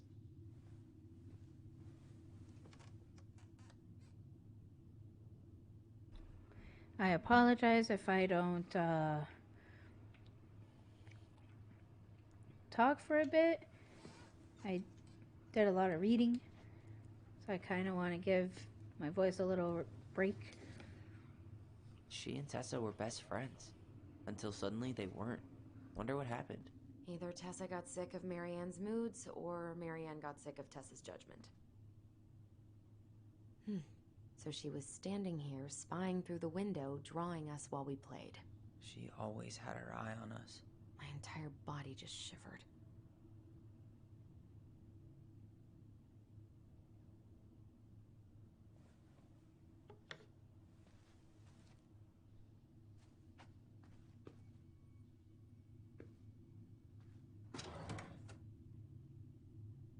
It's here. Well, we found the diary pretty quickly. Wasn't expecting to find it so soon. I knew it. I fucking knew it. Do you think she read it? Of course. She was nosy as hell.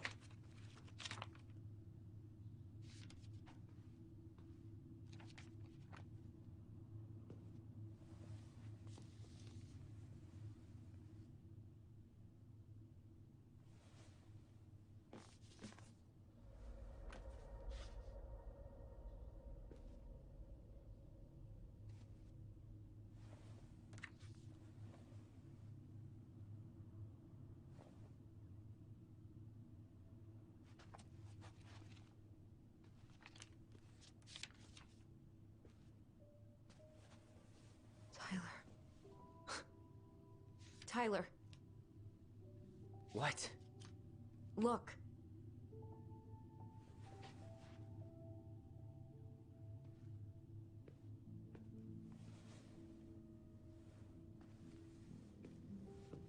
What?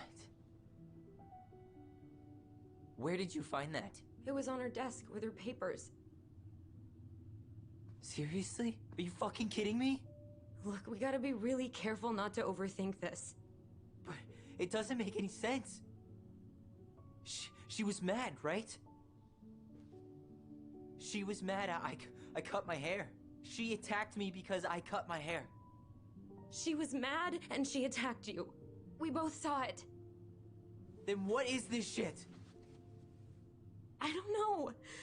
I don't know. Tyler, come here. She can't do this to me. Not now. When I finally made sense of a few things.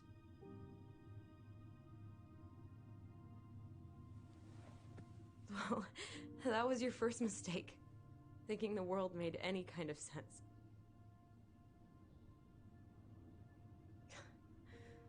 "10 years in the grave, and she's still finding new ways to piss us off." Yeah.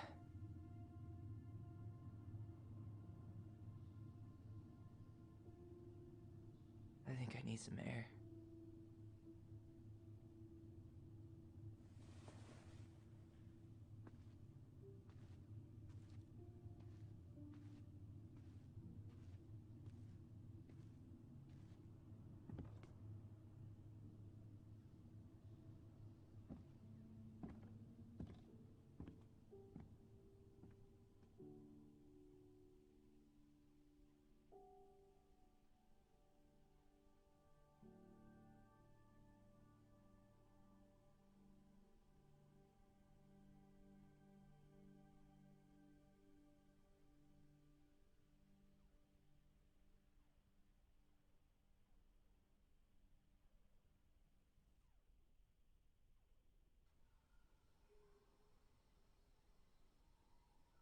Are you really, really sure?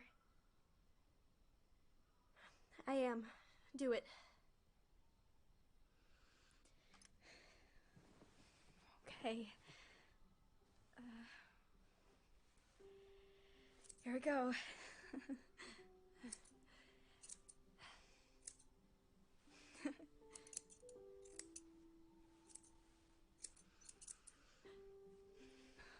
Whoa. Is it all gone? Yeah. It looks amazing. Really? Yeah. I can't wait to show Mom. She's been so sad lately. More than sad. She's been scary. Yeah, but not tonight, though. It was almost like a party. Thank you, Allison. You don't have to thank me. You're my sister. I feel more like your brother. Brother, sister, we look out for each other. But I'm pretty sure I just gave you a really bad haircut.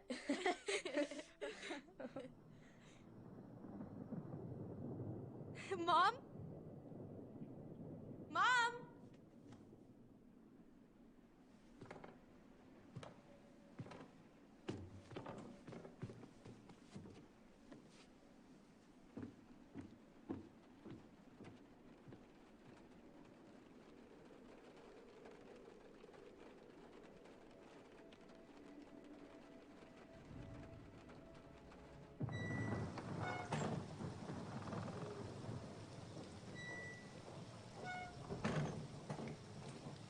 Yeah, that's not creepy at all.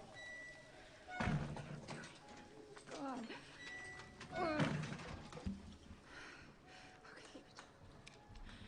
It's okay.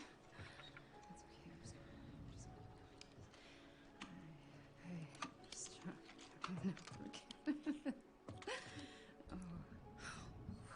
Mom? Oh crap. Oh no. No, no, no, no, no, no. This is wrong. This is all wrong. Wait! Stop!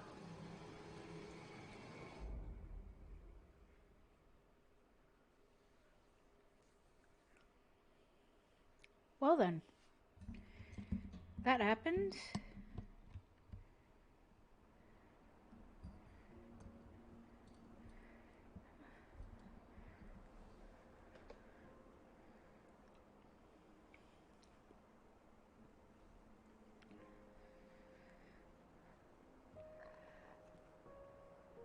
Glad we found your diary. Me too. I guess she was trying to figure out where you were at. Yeah, well, she should have asked. I wasn't some goddamn research project. I was her child.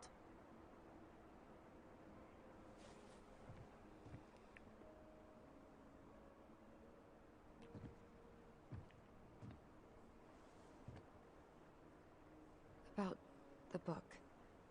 Raising your transgender child? Do you even know how rare these books were in 2005? Was she trying to figure out how to support me? Maybe.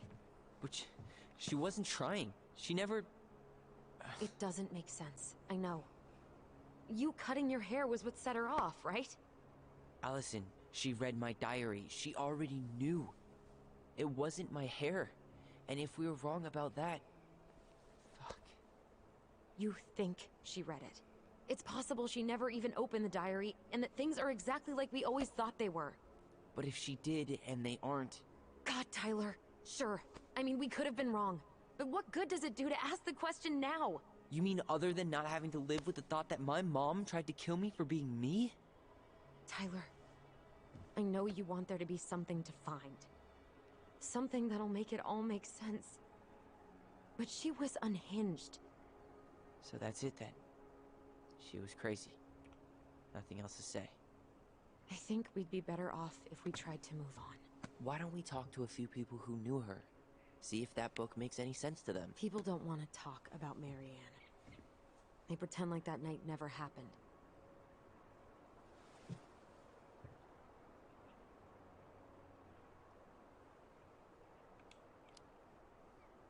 What about Tessa? She was Marianne's closest friend. Let's ask her about it. Sure. But I'll warn you, she's particularly touchy about this subject. Well, maybe she'll talk to me. I was always her favorite. Operative word was. But Oh. we need to go by the store anyway. To get a few things for the repairs. Great. 2 seagulls, 1 stale hunk of bread. I'm not sure I like that analogy. Listen, I know you don't want to keep talking about this. But you're obviously not going to be satisfied until we do. So let's talk.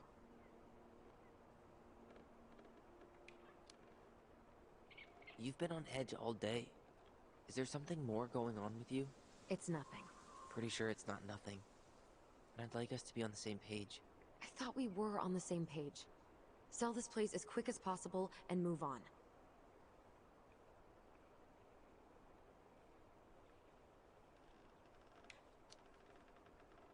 And then we found the book, and things changed. You really don't get that? It's just with the way you avoided this place for the last 3 years, I thought you wouldn't want to spend any extra time here. Oh. So that's what this is about. Maybe a little. Yeah. It's just... You graduated 3 years ago. And this is the first time we've seen each other in person.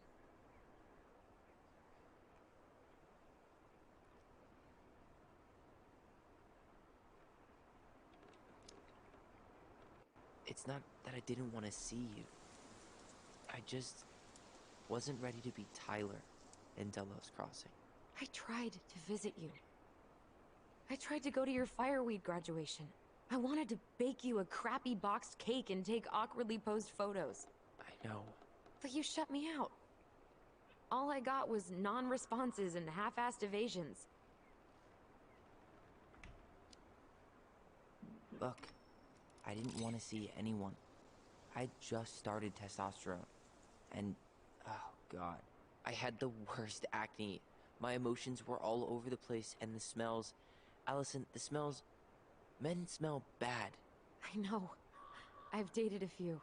Look, I needed some time to figure my shit out before I asked anyone else to try. Does that make sense? Yeah. Yeah, it does.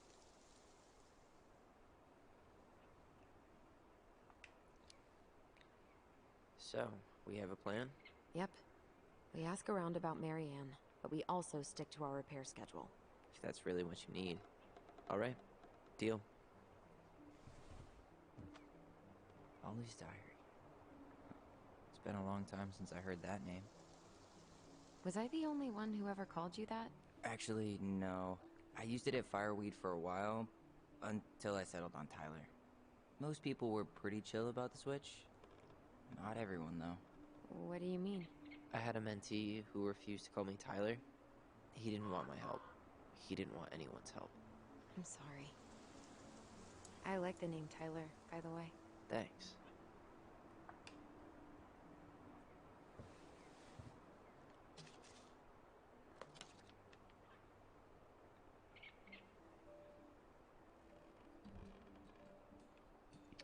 Alright, here we go. Mom and Allison argued again. At least I am not the only one Mom is screaming at now. Mom almost seemed jealous because we didn't tell her that we are planning to do... Oh, what we are planning to do in the forest.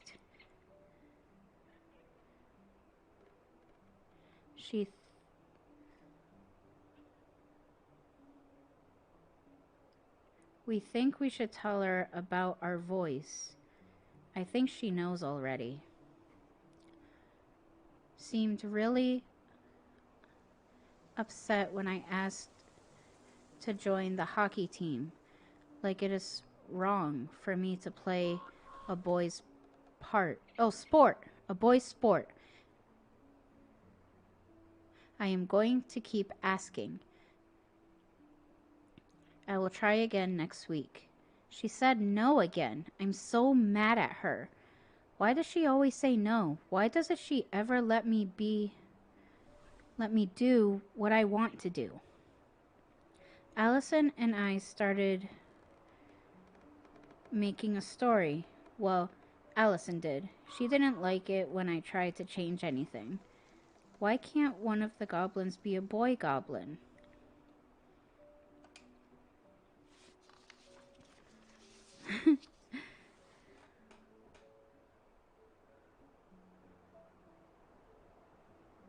Saw Star Wars yesterday at Bobby's place. Luke was so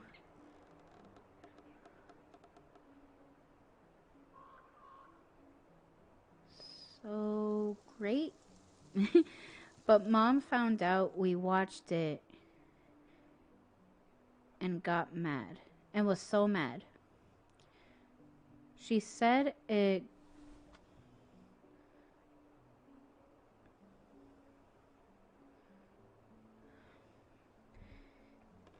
Okay, I'll just do it like this.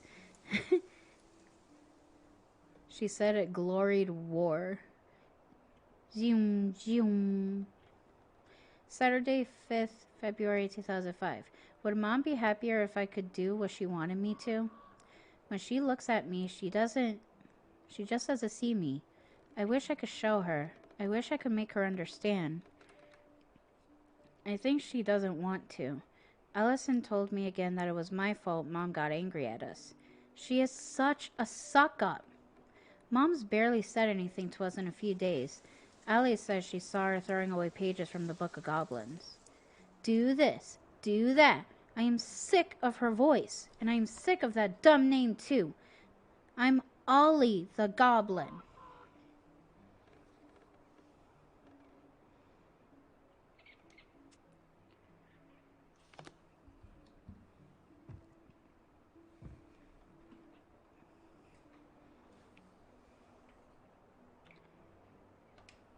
I think we should head out right away. Already tired of the view? Just finding it hard to relax and enjoy it with so much on my mind. Go ahead. I'll catch up. Need to respond to a message. Ah, my sister, the social butterfly.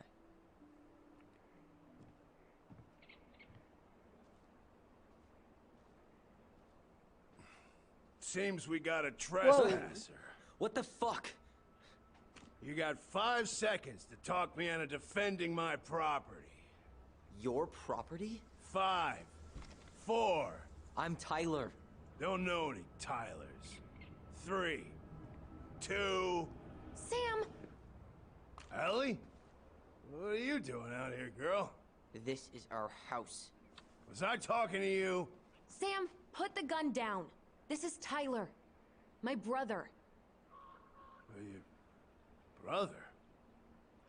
Oh, shit. Huh. I guess I heard about all that, but I never... Damn. You look like a real man. So do you, Sam. You know what I mean. I just didn't know they could make a woman look so much like a man.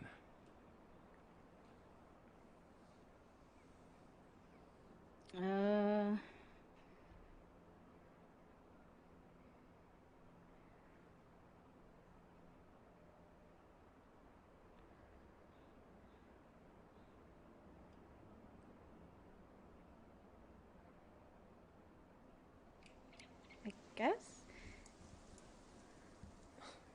Not a woman who looks like a man, Sam. A man. A real man, just like you. Oh, shit. She looks like a drunk. Guess I'm the asshole again. You gotta excuse us old guys. I really don't. Come on. You kids keep changing the rules. You can't expect us to keep up. Just respect the people are who they say they are. It's not hard. No, it ain't hard, but it just takes some getting used to. We'll get used to it, because we aren't going anywhere. I didn't think he'd react like that.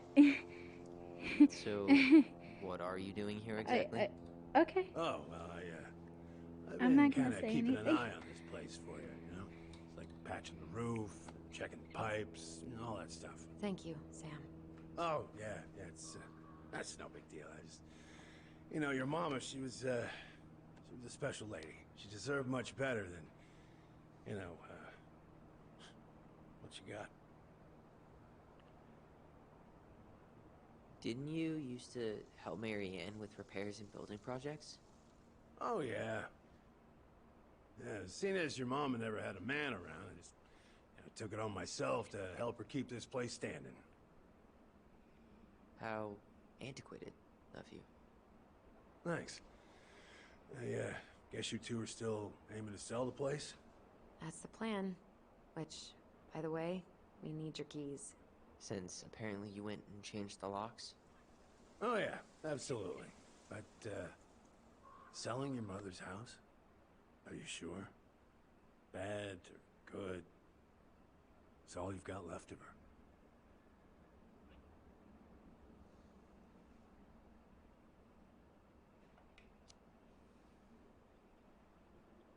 Not all. I'm sure the gun she tried to kill us with is still somewhere in there. Tyler! What? What Tyler means is, a fresh start is what we both need. Of course. This place has got to be full of all kinds of bad memories. But maybe some good ones, too?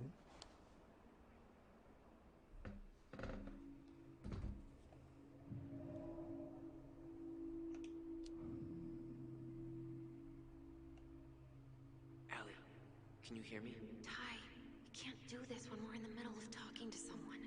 But this is pointless. He's hammered. He's always hammered. come on. People think our family is weird enough. Everything okay with you two? Yes. No. Oh. Huh? All right.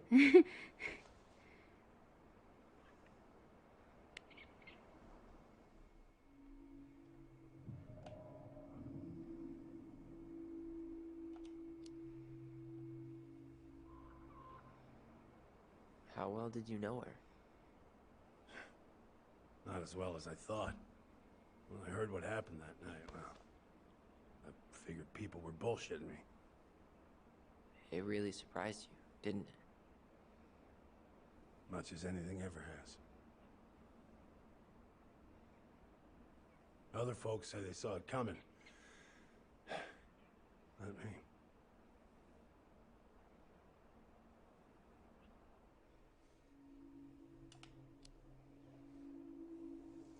Did you help with her door? Her door? The puzzle on her bedroom door. Oh. Oh, yeah. Yeah, you two kept sneaking in, giving her no privacy, huh? You ever solve it? Yep. Better late than never, I guess. Never solved it myself. I mean, not that I wanted to. Guess you know all your mama's secrets now, huh? Well, she may have one or two left.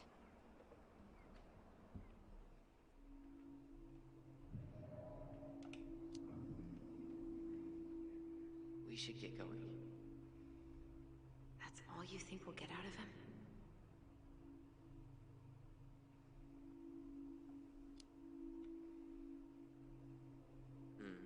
I guess I could ask him a few more questions.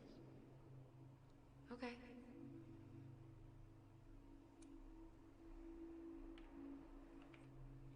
These are the only 2 questions we get. Alright. We should get going. That's all you think we'll get out of him?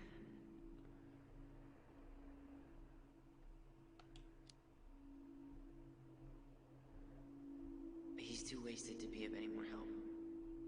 I'll tell him to get a move on then. Well, we've I got a think that's supply run a to make. And really cool feature. Uncle Eddie's expecting a visit. So, Right. Yeah, of course.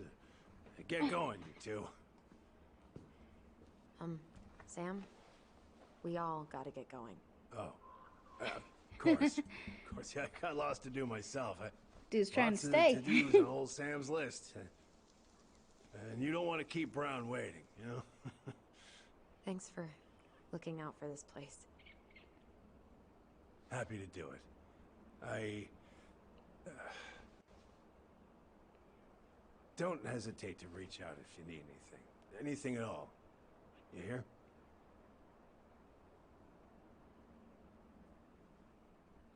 Sam? Huh? Sam? Huh? The keys? Oh, yeah. Of course. Of course. Yeah, they're yours. This place, it meant a lot to your mother. It almost felt like it was a part of her, and it's like some part of her is alive here still. Hopefully the house doesn't turn out to be a murderous psycho that tries to kill us in our sleep, huh? Yeah. Well, take care of yourself, both of you.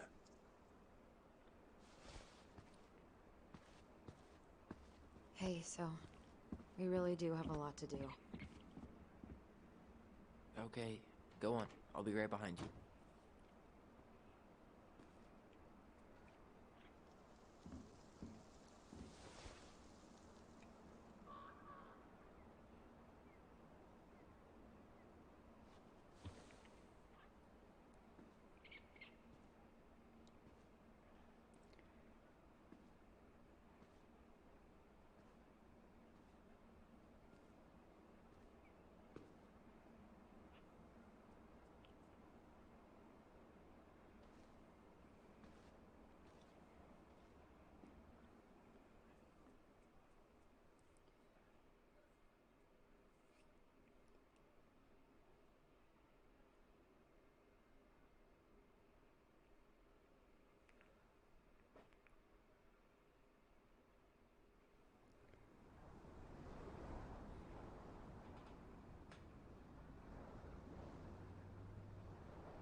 Ready to veni vidi vecchi? I'm ready to talk to Tessa.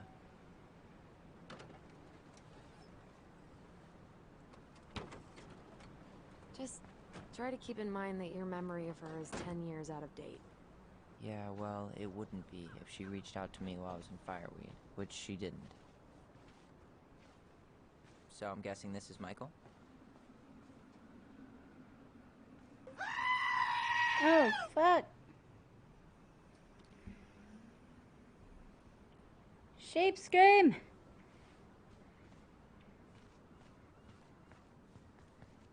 I'm awake. I just want to know when this game saves. Like, did it save right now or not? But then again, I did try to say I would try to finish this chapter. I'll do my best. I will do my best. Hey, you. Hey, isn't it your day off? Yep, we're here as patrons. Tyler, meet Michael. This is the annoying coworker I was telling you about. I was there for your introduction to marshmallow vodka and wine coolers, and I've only worked my way up to annoying coworker. Aww. Rude. Don't worry, she told me exactly how miserable she'd be in this town without you. It's so good to finally meet you. The Tyler talk goes on 24/7, so I feel like I already know you. So, you here to grab some stuff for the homestead, or? Yeah, we decided it'd be easiest if we just stayed out there. We'll get it cleaned up faster if we literally cannot escape it. Hey, I'm all for efficiency. Cannot wait for us to get out of here. What's that?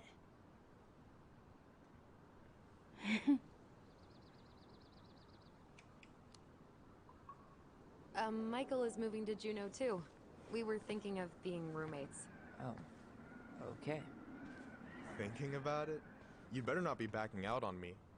The only thing that gets me up some mornings is marking one more day off the calendar.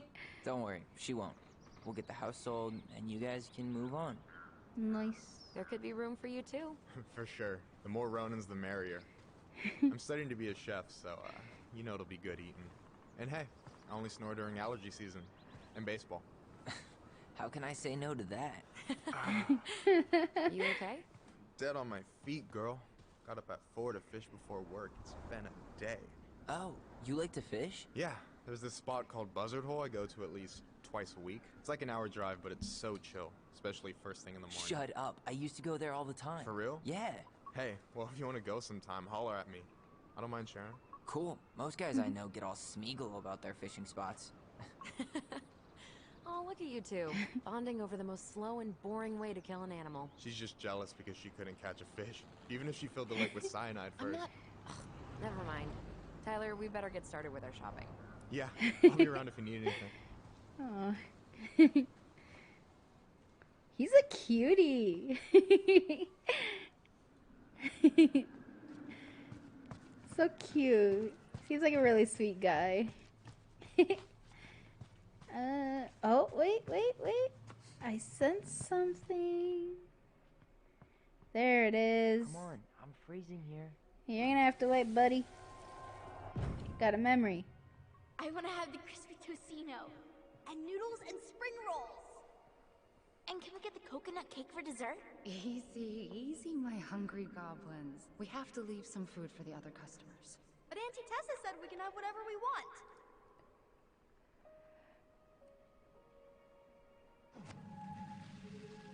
Man, I miss Tessa's cooking. She still make those, what are they called? Fried banana rolls? Tehran? Right. No, I'm pretty sure she made them special for us. Aww. They turned that fan into a billboard. Yeah, Tessa didn't want to get rid of her old food truck. Too many memories. Great marketing though, right? You can't miss it.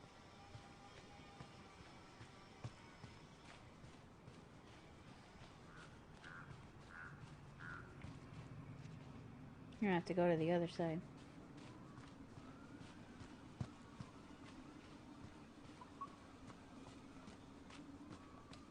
The future mayor of Delos Crossing. Tom Vecchi? Yep. Is it really that big of a shock?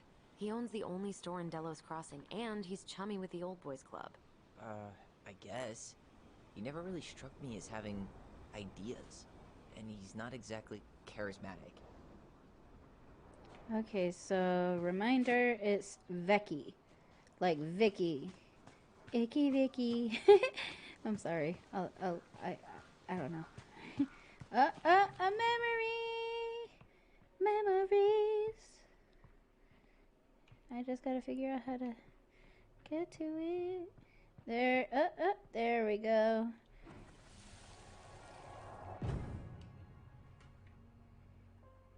Hey, Ollie!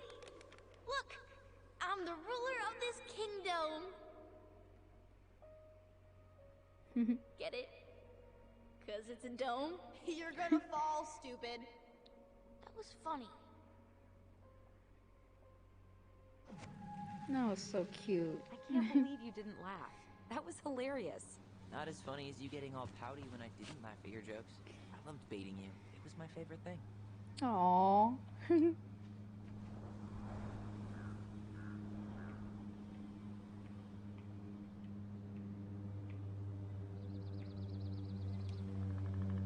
Boo! Oh, shit. Jesus. How do you always get me? I'm sneaky like that. Oh, gosh. Oh, I could go up here. That's cool. But I can't go that way.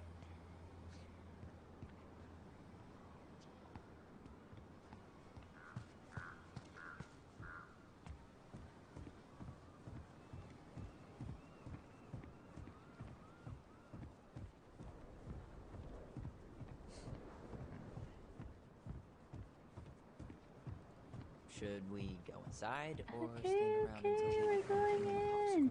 Just let me explore. Okay, okay. In we go. Well, hello, Miss Ronan. Did you forget something in the office? No, just doing some shopping. You remember my brother, Tyler? Your brother? Oh, right, Tyler. What a pleasant surprise. Didn't Allison tell you I'd be by today? Yes, I think she did. I just didn't expect to see such a dapper young man. Well, I did shower this morning. Did you just get back into town, or...? More or less. We've been working out at the old house, but surprise, surprise, after 10 years of sitting empty, it was missing a few things, hence the supply run. Ah, right. Well, we'll get you set right up.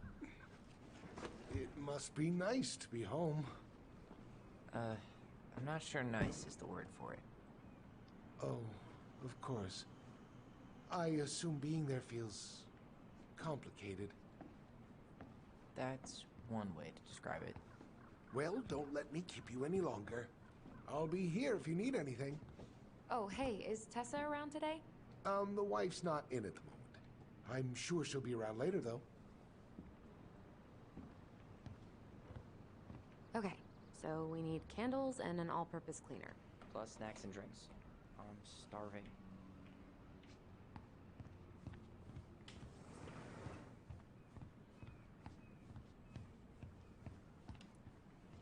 Michael, you want me to pick up some birch syrup for you? Is that some roundabout way of asking me to make you two my world famous pancakes?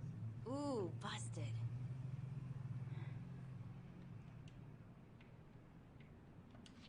Let's see. Fresh cut peonies, triple layered chocolate chip cake, toasted marshmallow. Are you doing a dramatic reading of a fancy-ass cookbook? Nope, just browsing these fancy ass candles.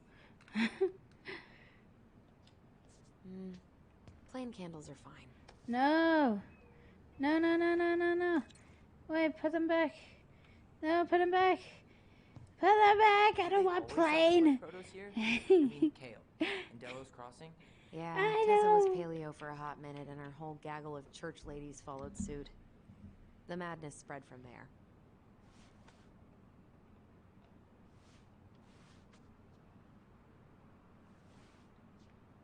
That pumpkin's huge.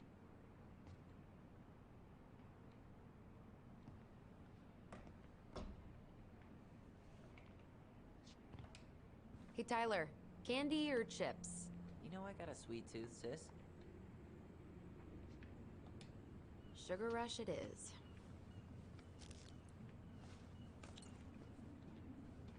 You think you could take a picture of this? Look, all the good fishing spots are marked.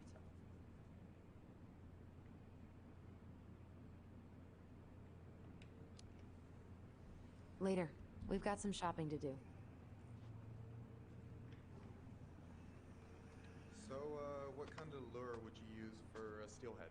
Well, it's hard to beat little Cleo's, but depends on conditions. Wait, is this a pop quiz? Hey, I had to be sure. What, you think I'm like catfishing you? Well, can you blame me for being skeptical of an outdoorsy Ronin? No. No, I cannot.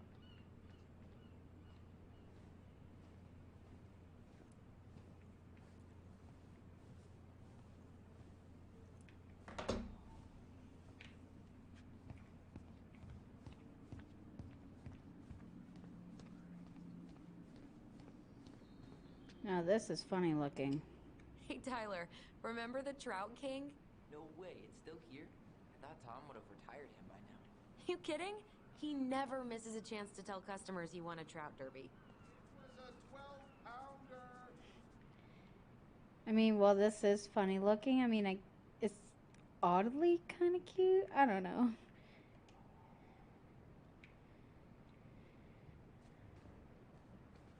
Hey, Michael.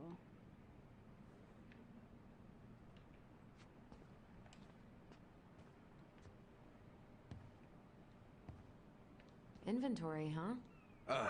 Yeah. My mind is so numb right now. Anyway, how's the shopping spree going? Finding everything you need?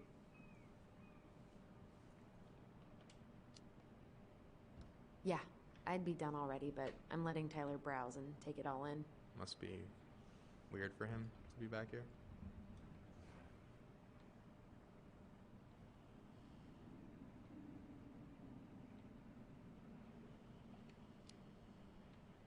Yeah, I don't know. But today's been crazy. Define crazy.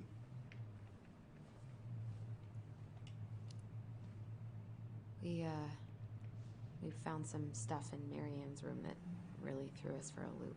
Do you want to talk about it? I do, but not here. And I think it also might not be my story to tell. But maybe all of us can hang out later and you can get the whole messy story. All right. Well, I'll be here if you need me.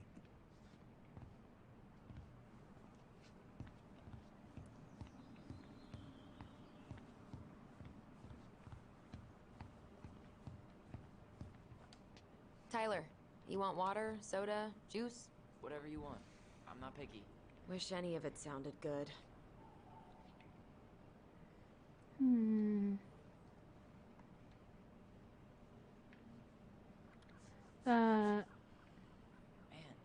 they really upped their interior design game. They didn't used to have a license plate wall, right? I'm grabbing some water. You do you, girl.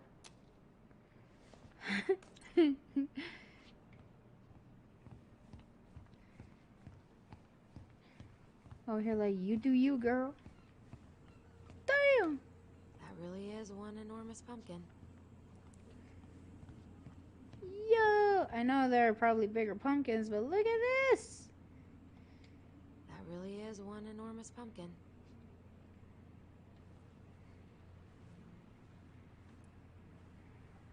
This pumpkin is as big as my ass. I'm just kidding. Got any big plans in Juneau? Oh, yeah. Well, there's a passable cooking school there. I'm gonna be a chef. Oh, you gonna open up your own restaurant? Oh, slow down, Tiger. Maybe someday, but... I'm kidding, meantime, I'll be honestly. washing dishes and working my way up My ass is not that huge. the street. I bet you won't be washing dishes long. Yeah, I'll graduate to slinging Adam and Eve on a raft. What? Any opinion on cleaning products? Only that using them is an unfortunate way to spend an afternoon. All surface, all purpose.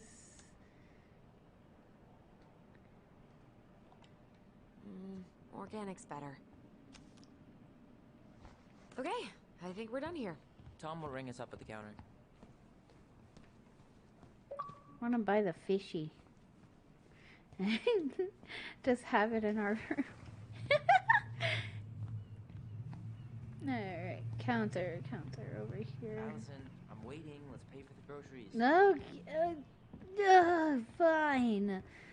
You impatient. Wait, let me at least look at these. Can you believe Tessa and Tom were ever young? I heard that. I may have a little less going on in the hair department, but you should see the rest of Delos High, class of '81. Fair enough.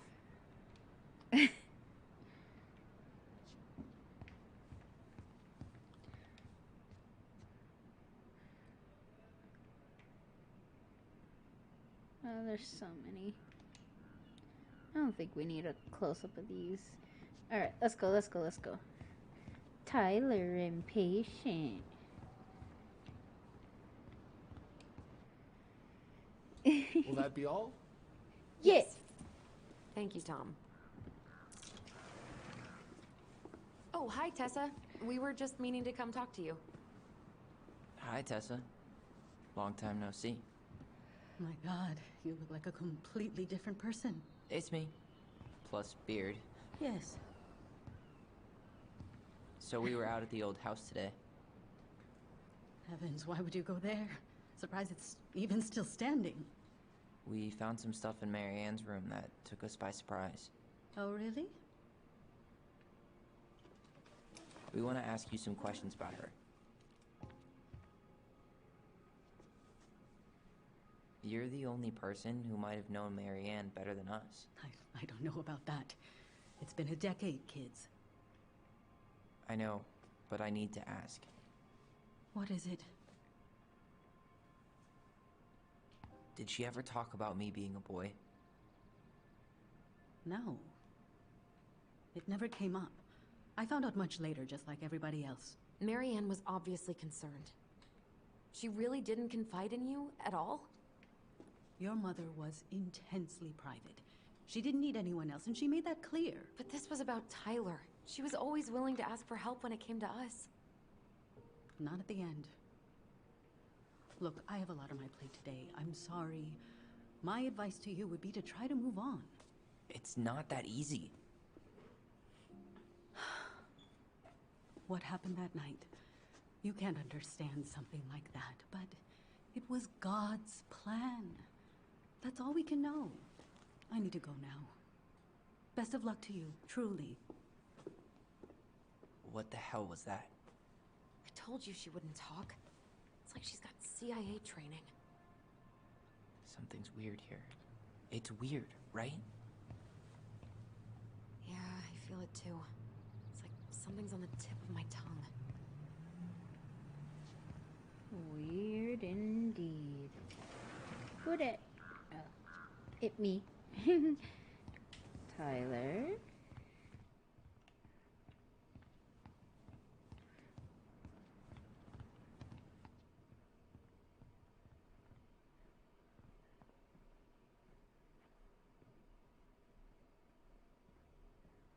Here we are. Damn it. Hey guys, you all done yet? Yeah, Mom. Can we go outside while you and Tessa play cards? I'm afraid there's no time for games today, sweetie. Now let's go. Yeah, she's playing again. Can you come here? Sorry, Tessa, I'm in a bit of a hurry. Oh, what's your excuse this time? Emergency repairs for the beaver dam? Tessa, look. No, I don't want to hear it. I want to talk to you now. Or do I need to start calling in your debts? Oof. Huh. I'd completely forgotten about that. I remember it, but not exactly like that. Here, let's see if we can call up my version, okay?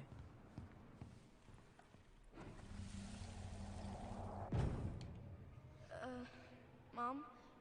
Can we go outside while you and Tessa play cards? No, there's no time for games today. Mary Ann? Can we talk? No, we can't. Just leave the groceries, kids. Let's go. Don't. Please, let's just talk for a few minutes. Okay? Weird. We remember that slightly differently. I guess that makes sense. Rashomon, you know? But whatever happened, after that, they walked to the counter, and then Marianne lashed out at Tessa, right? Please, No. let's just talk for a few Marianne minutes. defended us because Tessa Okay? got all preachy. Which is it going to be? Please, let's just...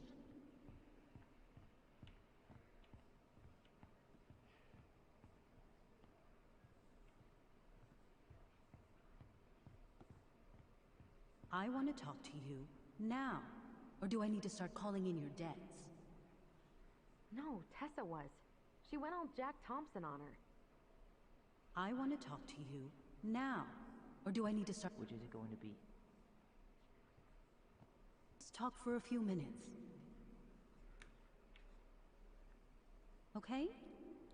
You hearing this? Marianne was looking for a fight. Please, let's just talk for a few minutes. Okay? Please, let's... Are calling in your debt. I want to talk to you now. Or do I need to start calling in your debts? Which is it going to be? I want to talk...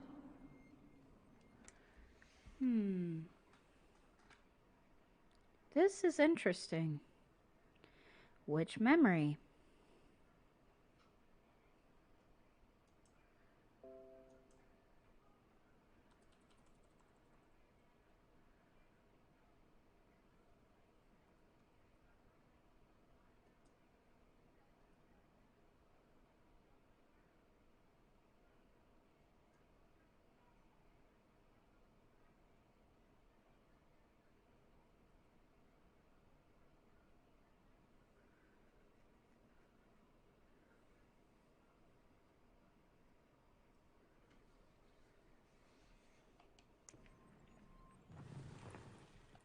Please, let's just talk for a few minutes. Okay? Please, Marianne, I'm just trying. Stay away from my children. They don't need your guidance. I'm just trying to help. I don't need help! Not from you, not from anyone else in this fucking town. I'm done with all of you! You're done with the food I give you?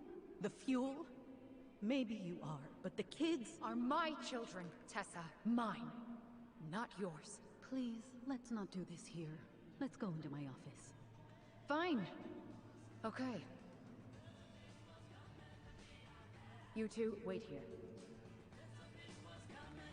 What is wrong with you? Oh boy. I'm still skeptical, but okay. For now, let's say Marianne was being Marianne. But once they got into the office, they both went at it. Hard. What do you think they were arguing about? Me? Don't know. It was impossible to hear anything after she cranked up the music. But hey, now that we know she was lying to our faces, let's ask her.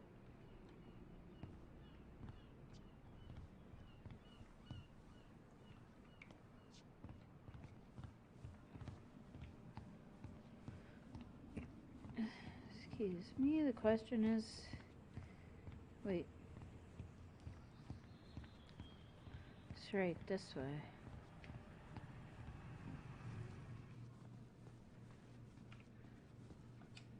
Can I help you, Allison? Oh, no thanks. I'm good. I'm just looking for something that I forgot. What's this doing here? Man, Tessa keeps track of everything in these notebooks. Like what? Any loans she's given out, stuff she lets regulars take for free, even her tithes. And then what? She starts passing out horse heads if people don't pay her back.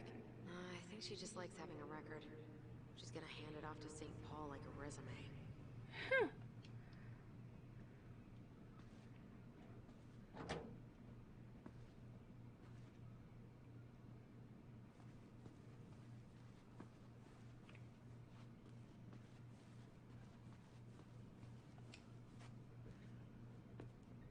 Is there something I can do for you?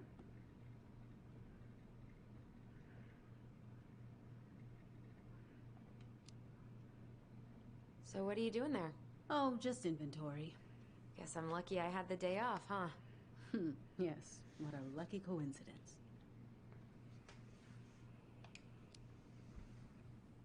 Earlier you said Marianne kept everything to herself. But you two had a big fight a few months before her death, didn't you? We argued all the time. You'll have to be more specific. This wasn't about who cheated at Canasta. This was intense. You locked yourselves in the office so we couldn't hear. I'm sorry. It was a long time ago. Now, I was in the middle of something. Okay. We'll leave you to it. Damn it. I think she knows more than she's letting on. Duh. But there's no way to nail her down when we don't even know what we mean. If we could pinpoint what it was about, she'd be out of excuses. Sure, but how do we do that? The music was too loud to make out what they were saying. Marianne and Tessa were obsessed with that song. It was on all the time. What are you thinking? We've been getting these visions whenever we see or hear something really emotional. Maybe listening to it will trigger something. You may be onto something here, Ronan. We can't go back to her with anything half-assed. We should go talk to Tom. Make sure we build as strong of a case as possible. Okay. Let's see if we can figure out what song it was.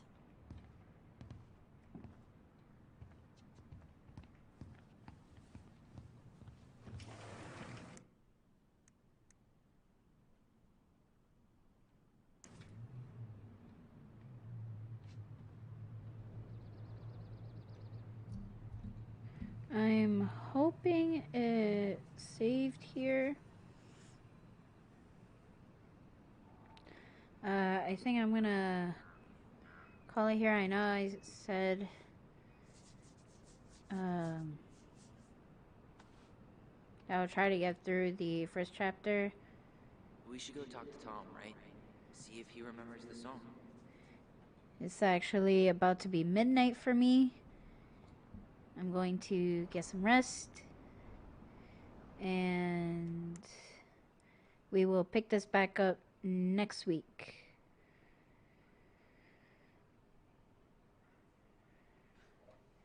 I want to thank you all for watching and thank everyone that stopped by. This will be up tomorrow. If not, the day after, because I have to edit it. There we go. As you can see, I need some sleep. English is not working with me today.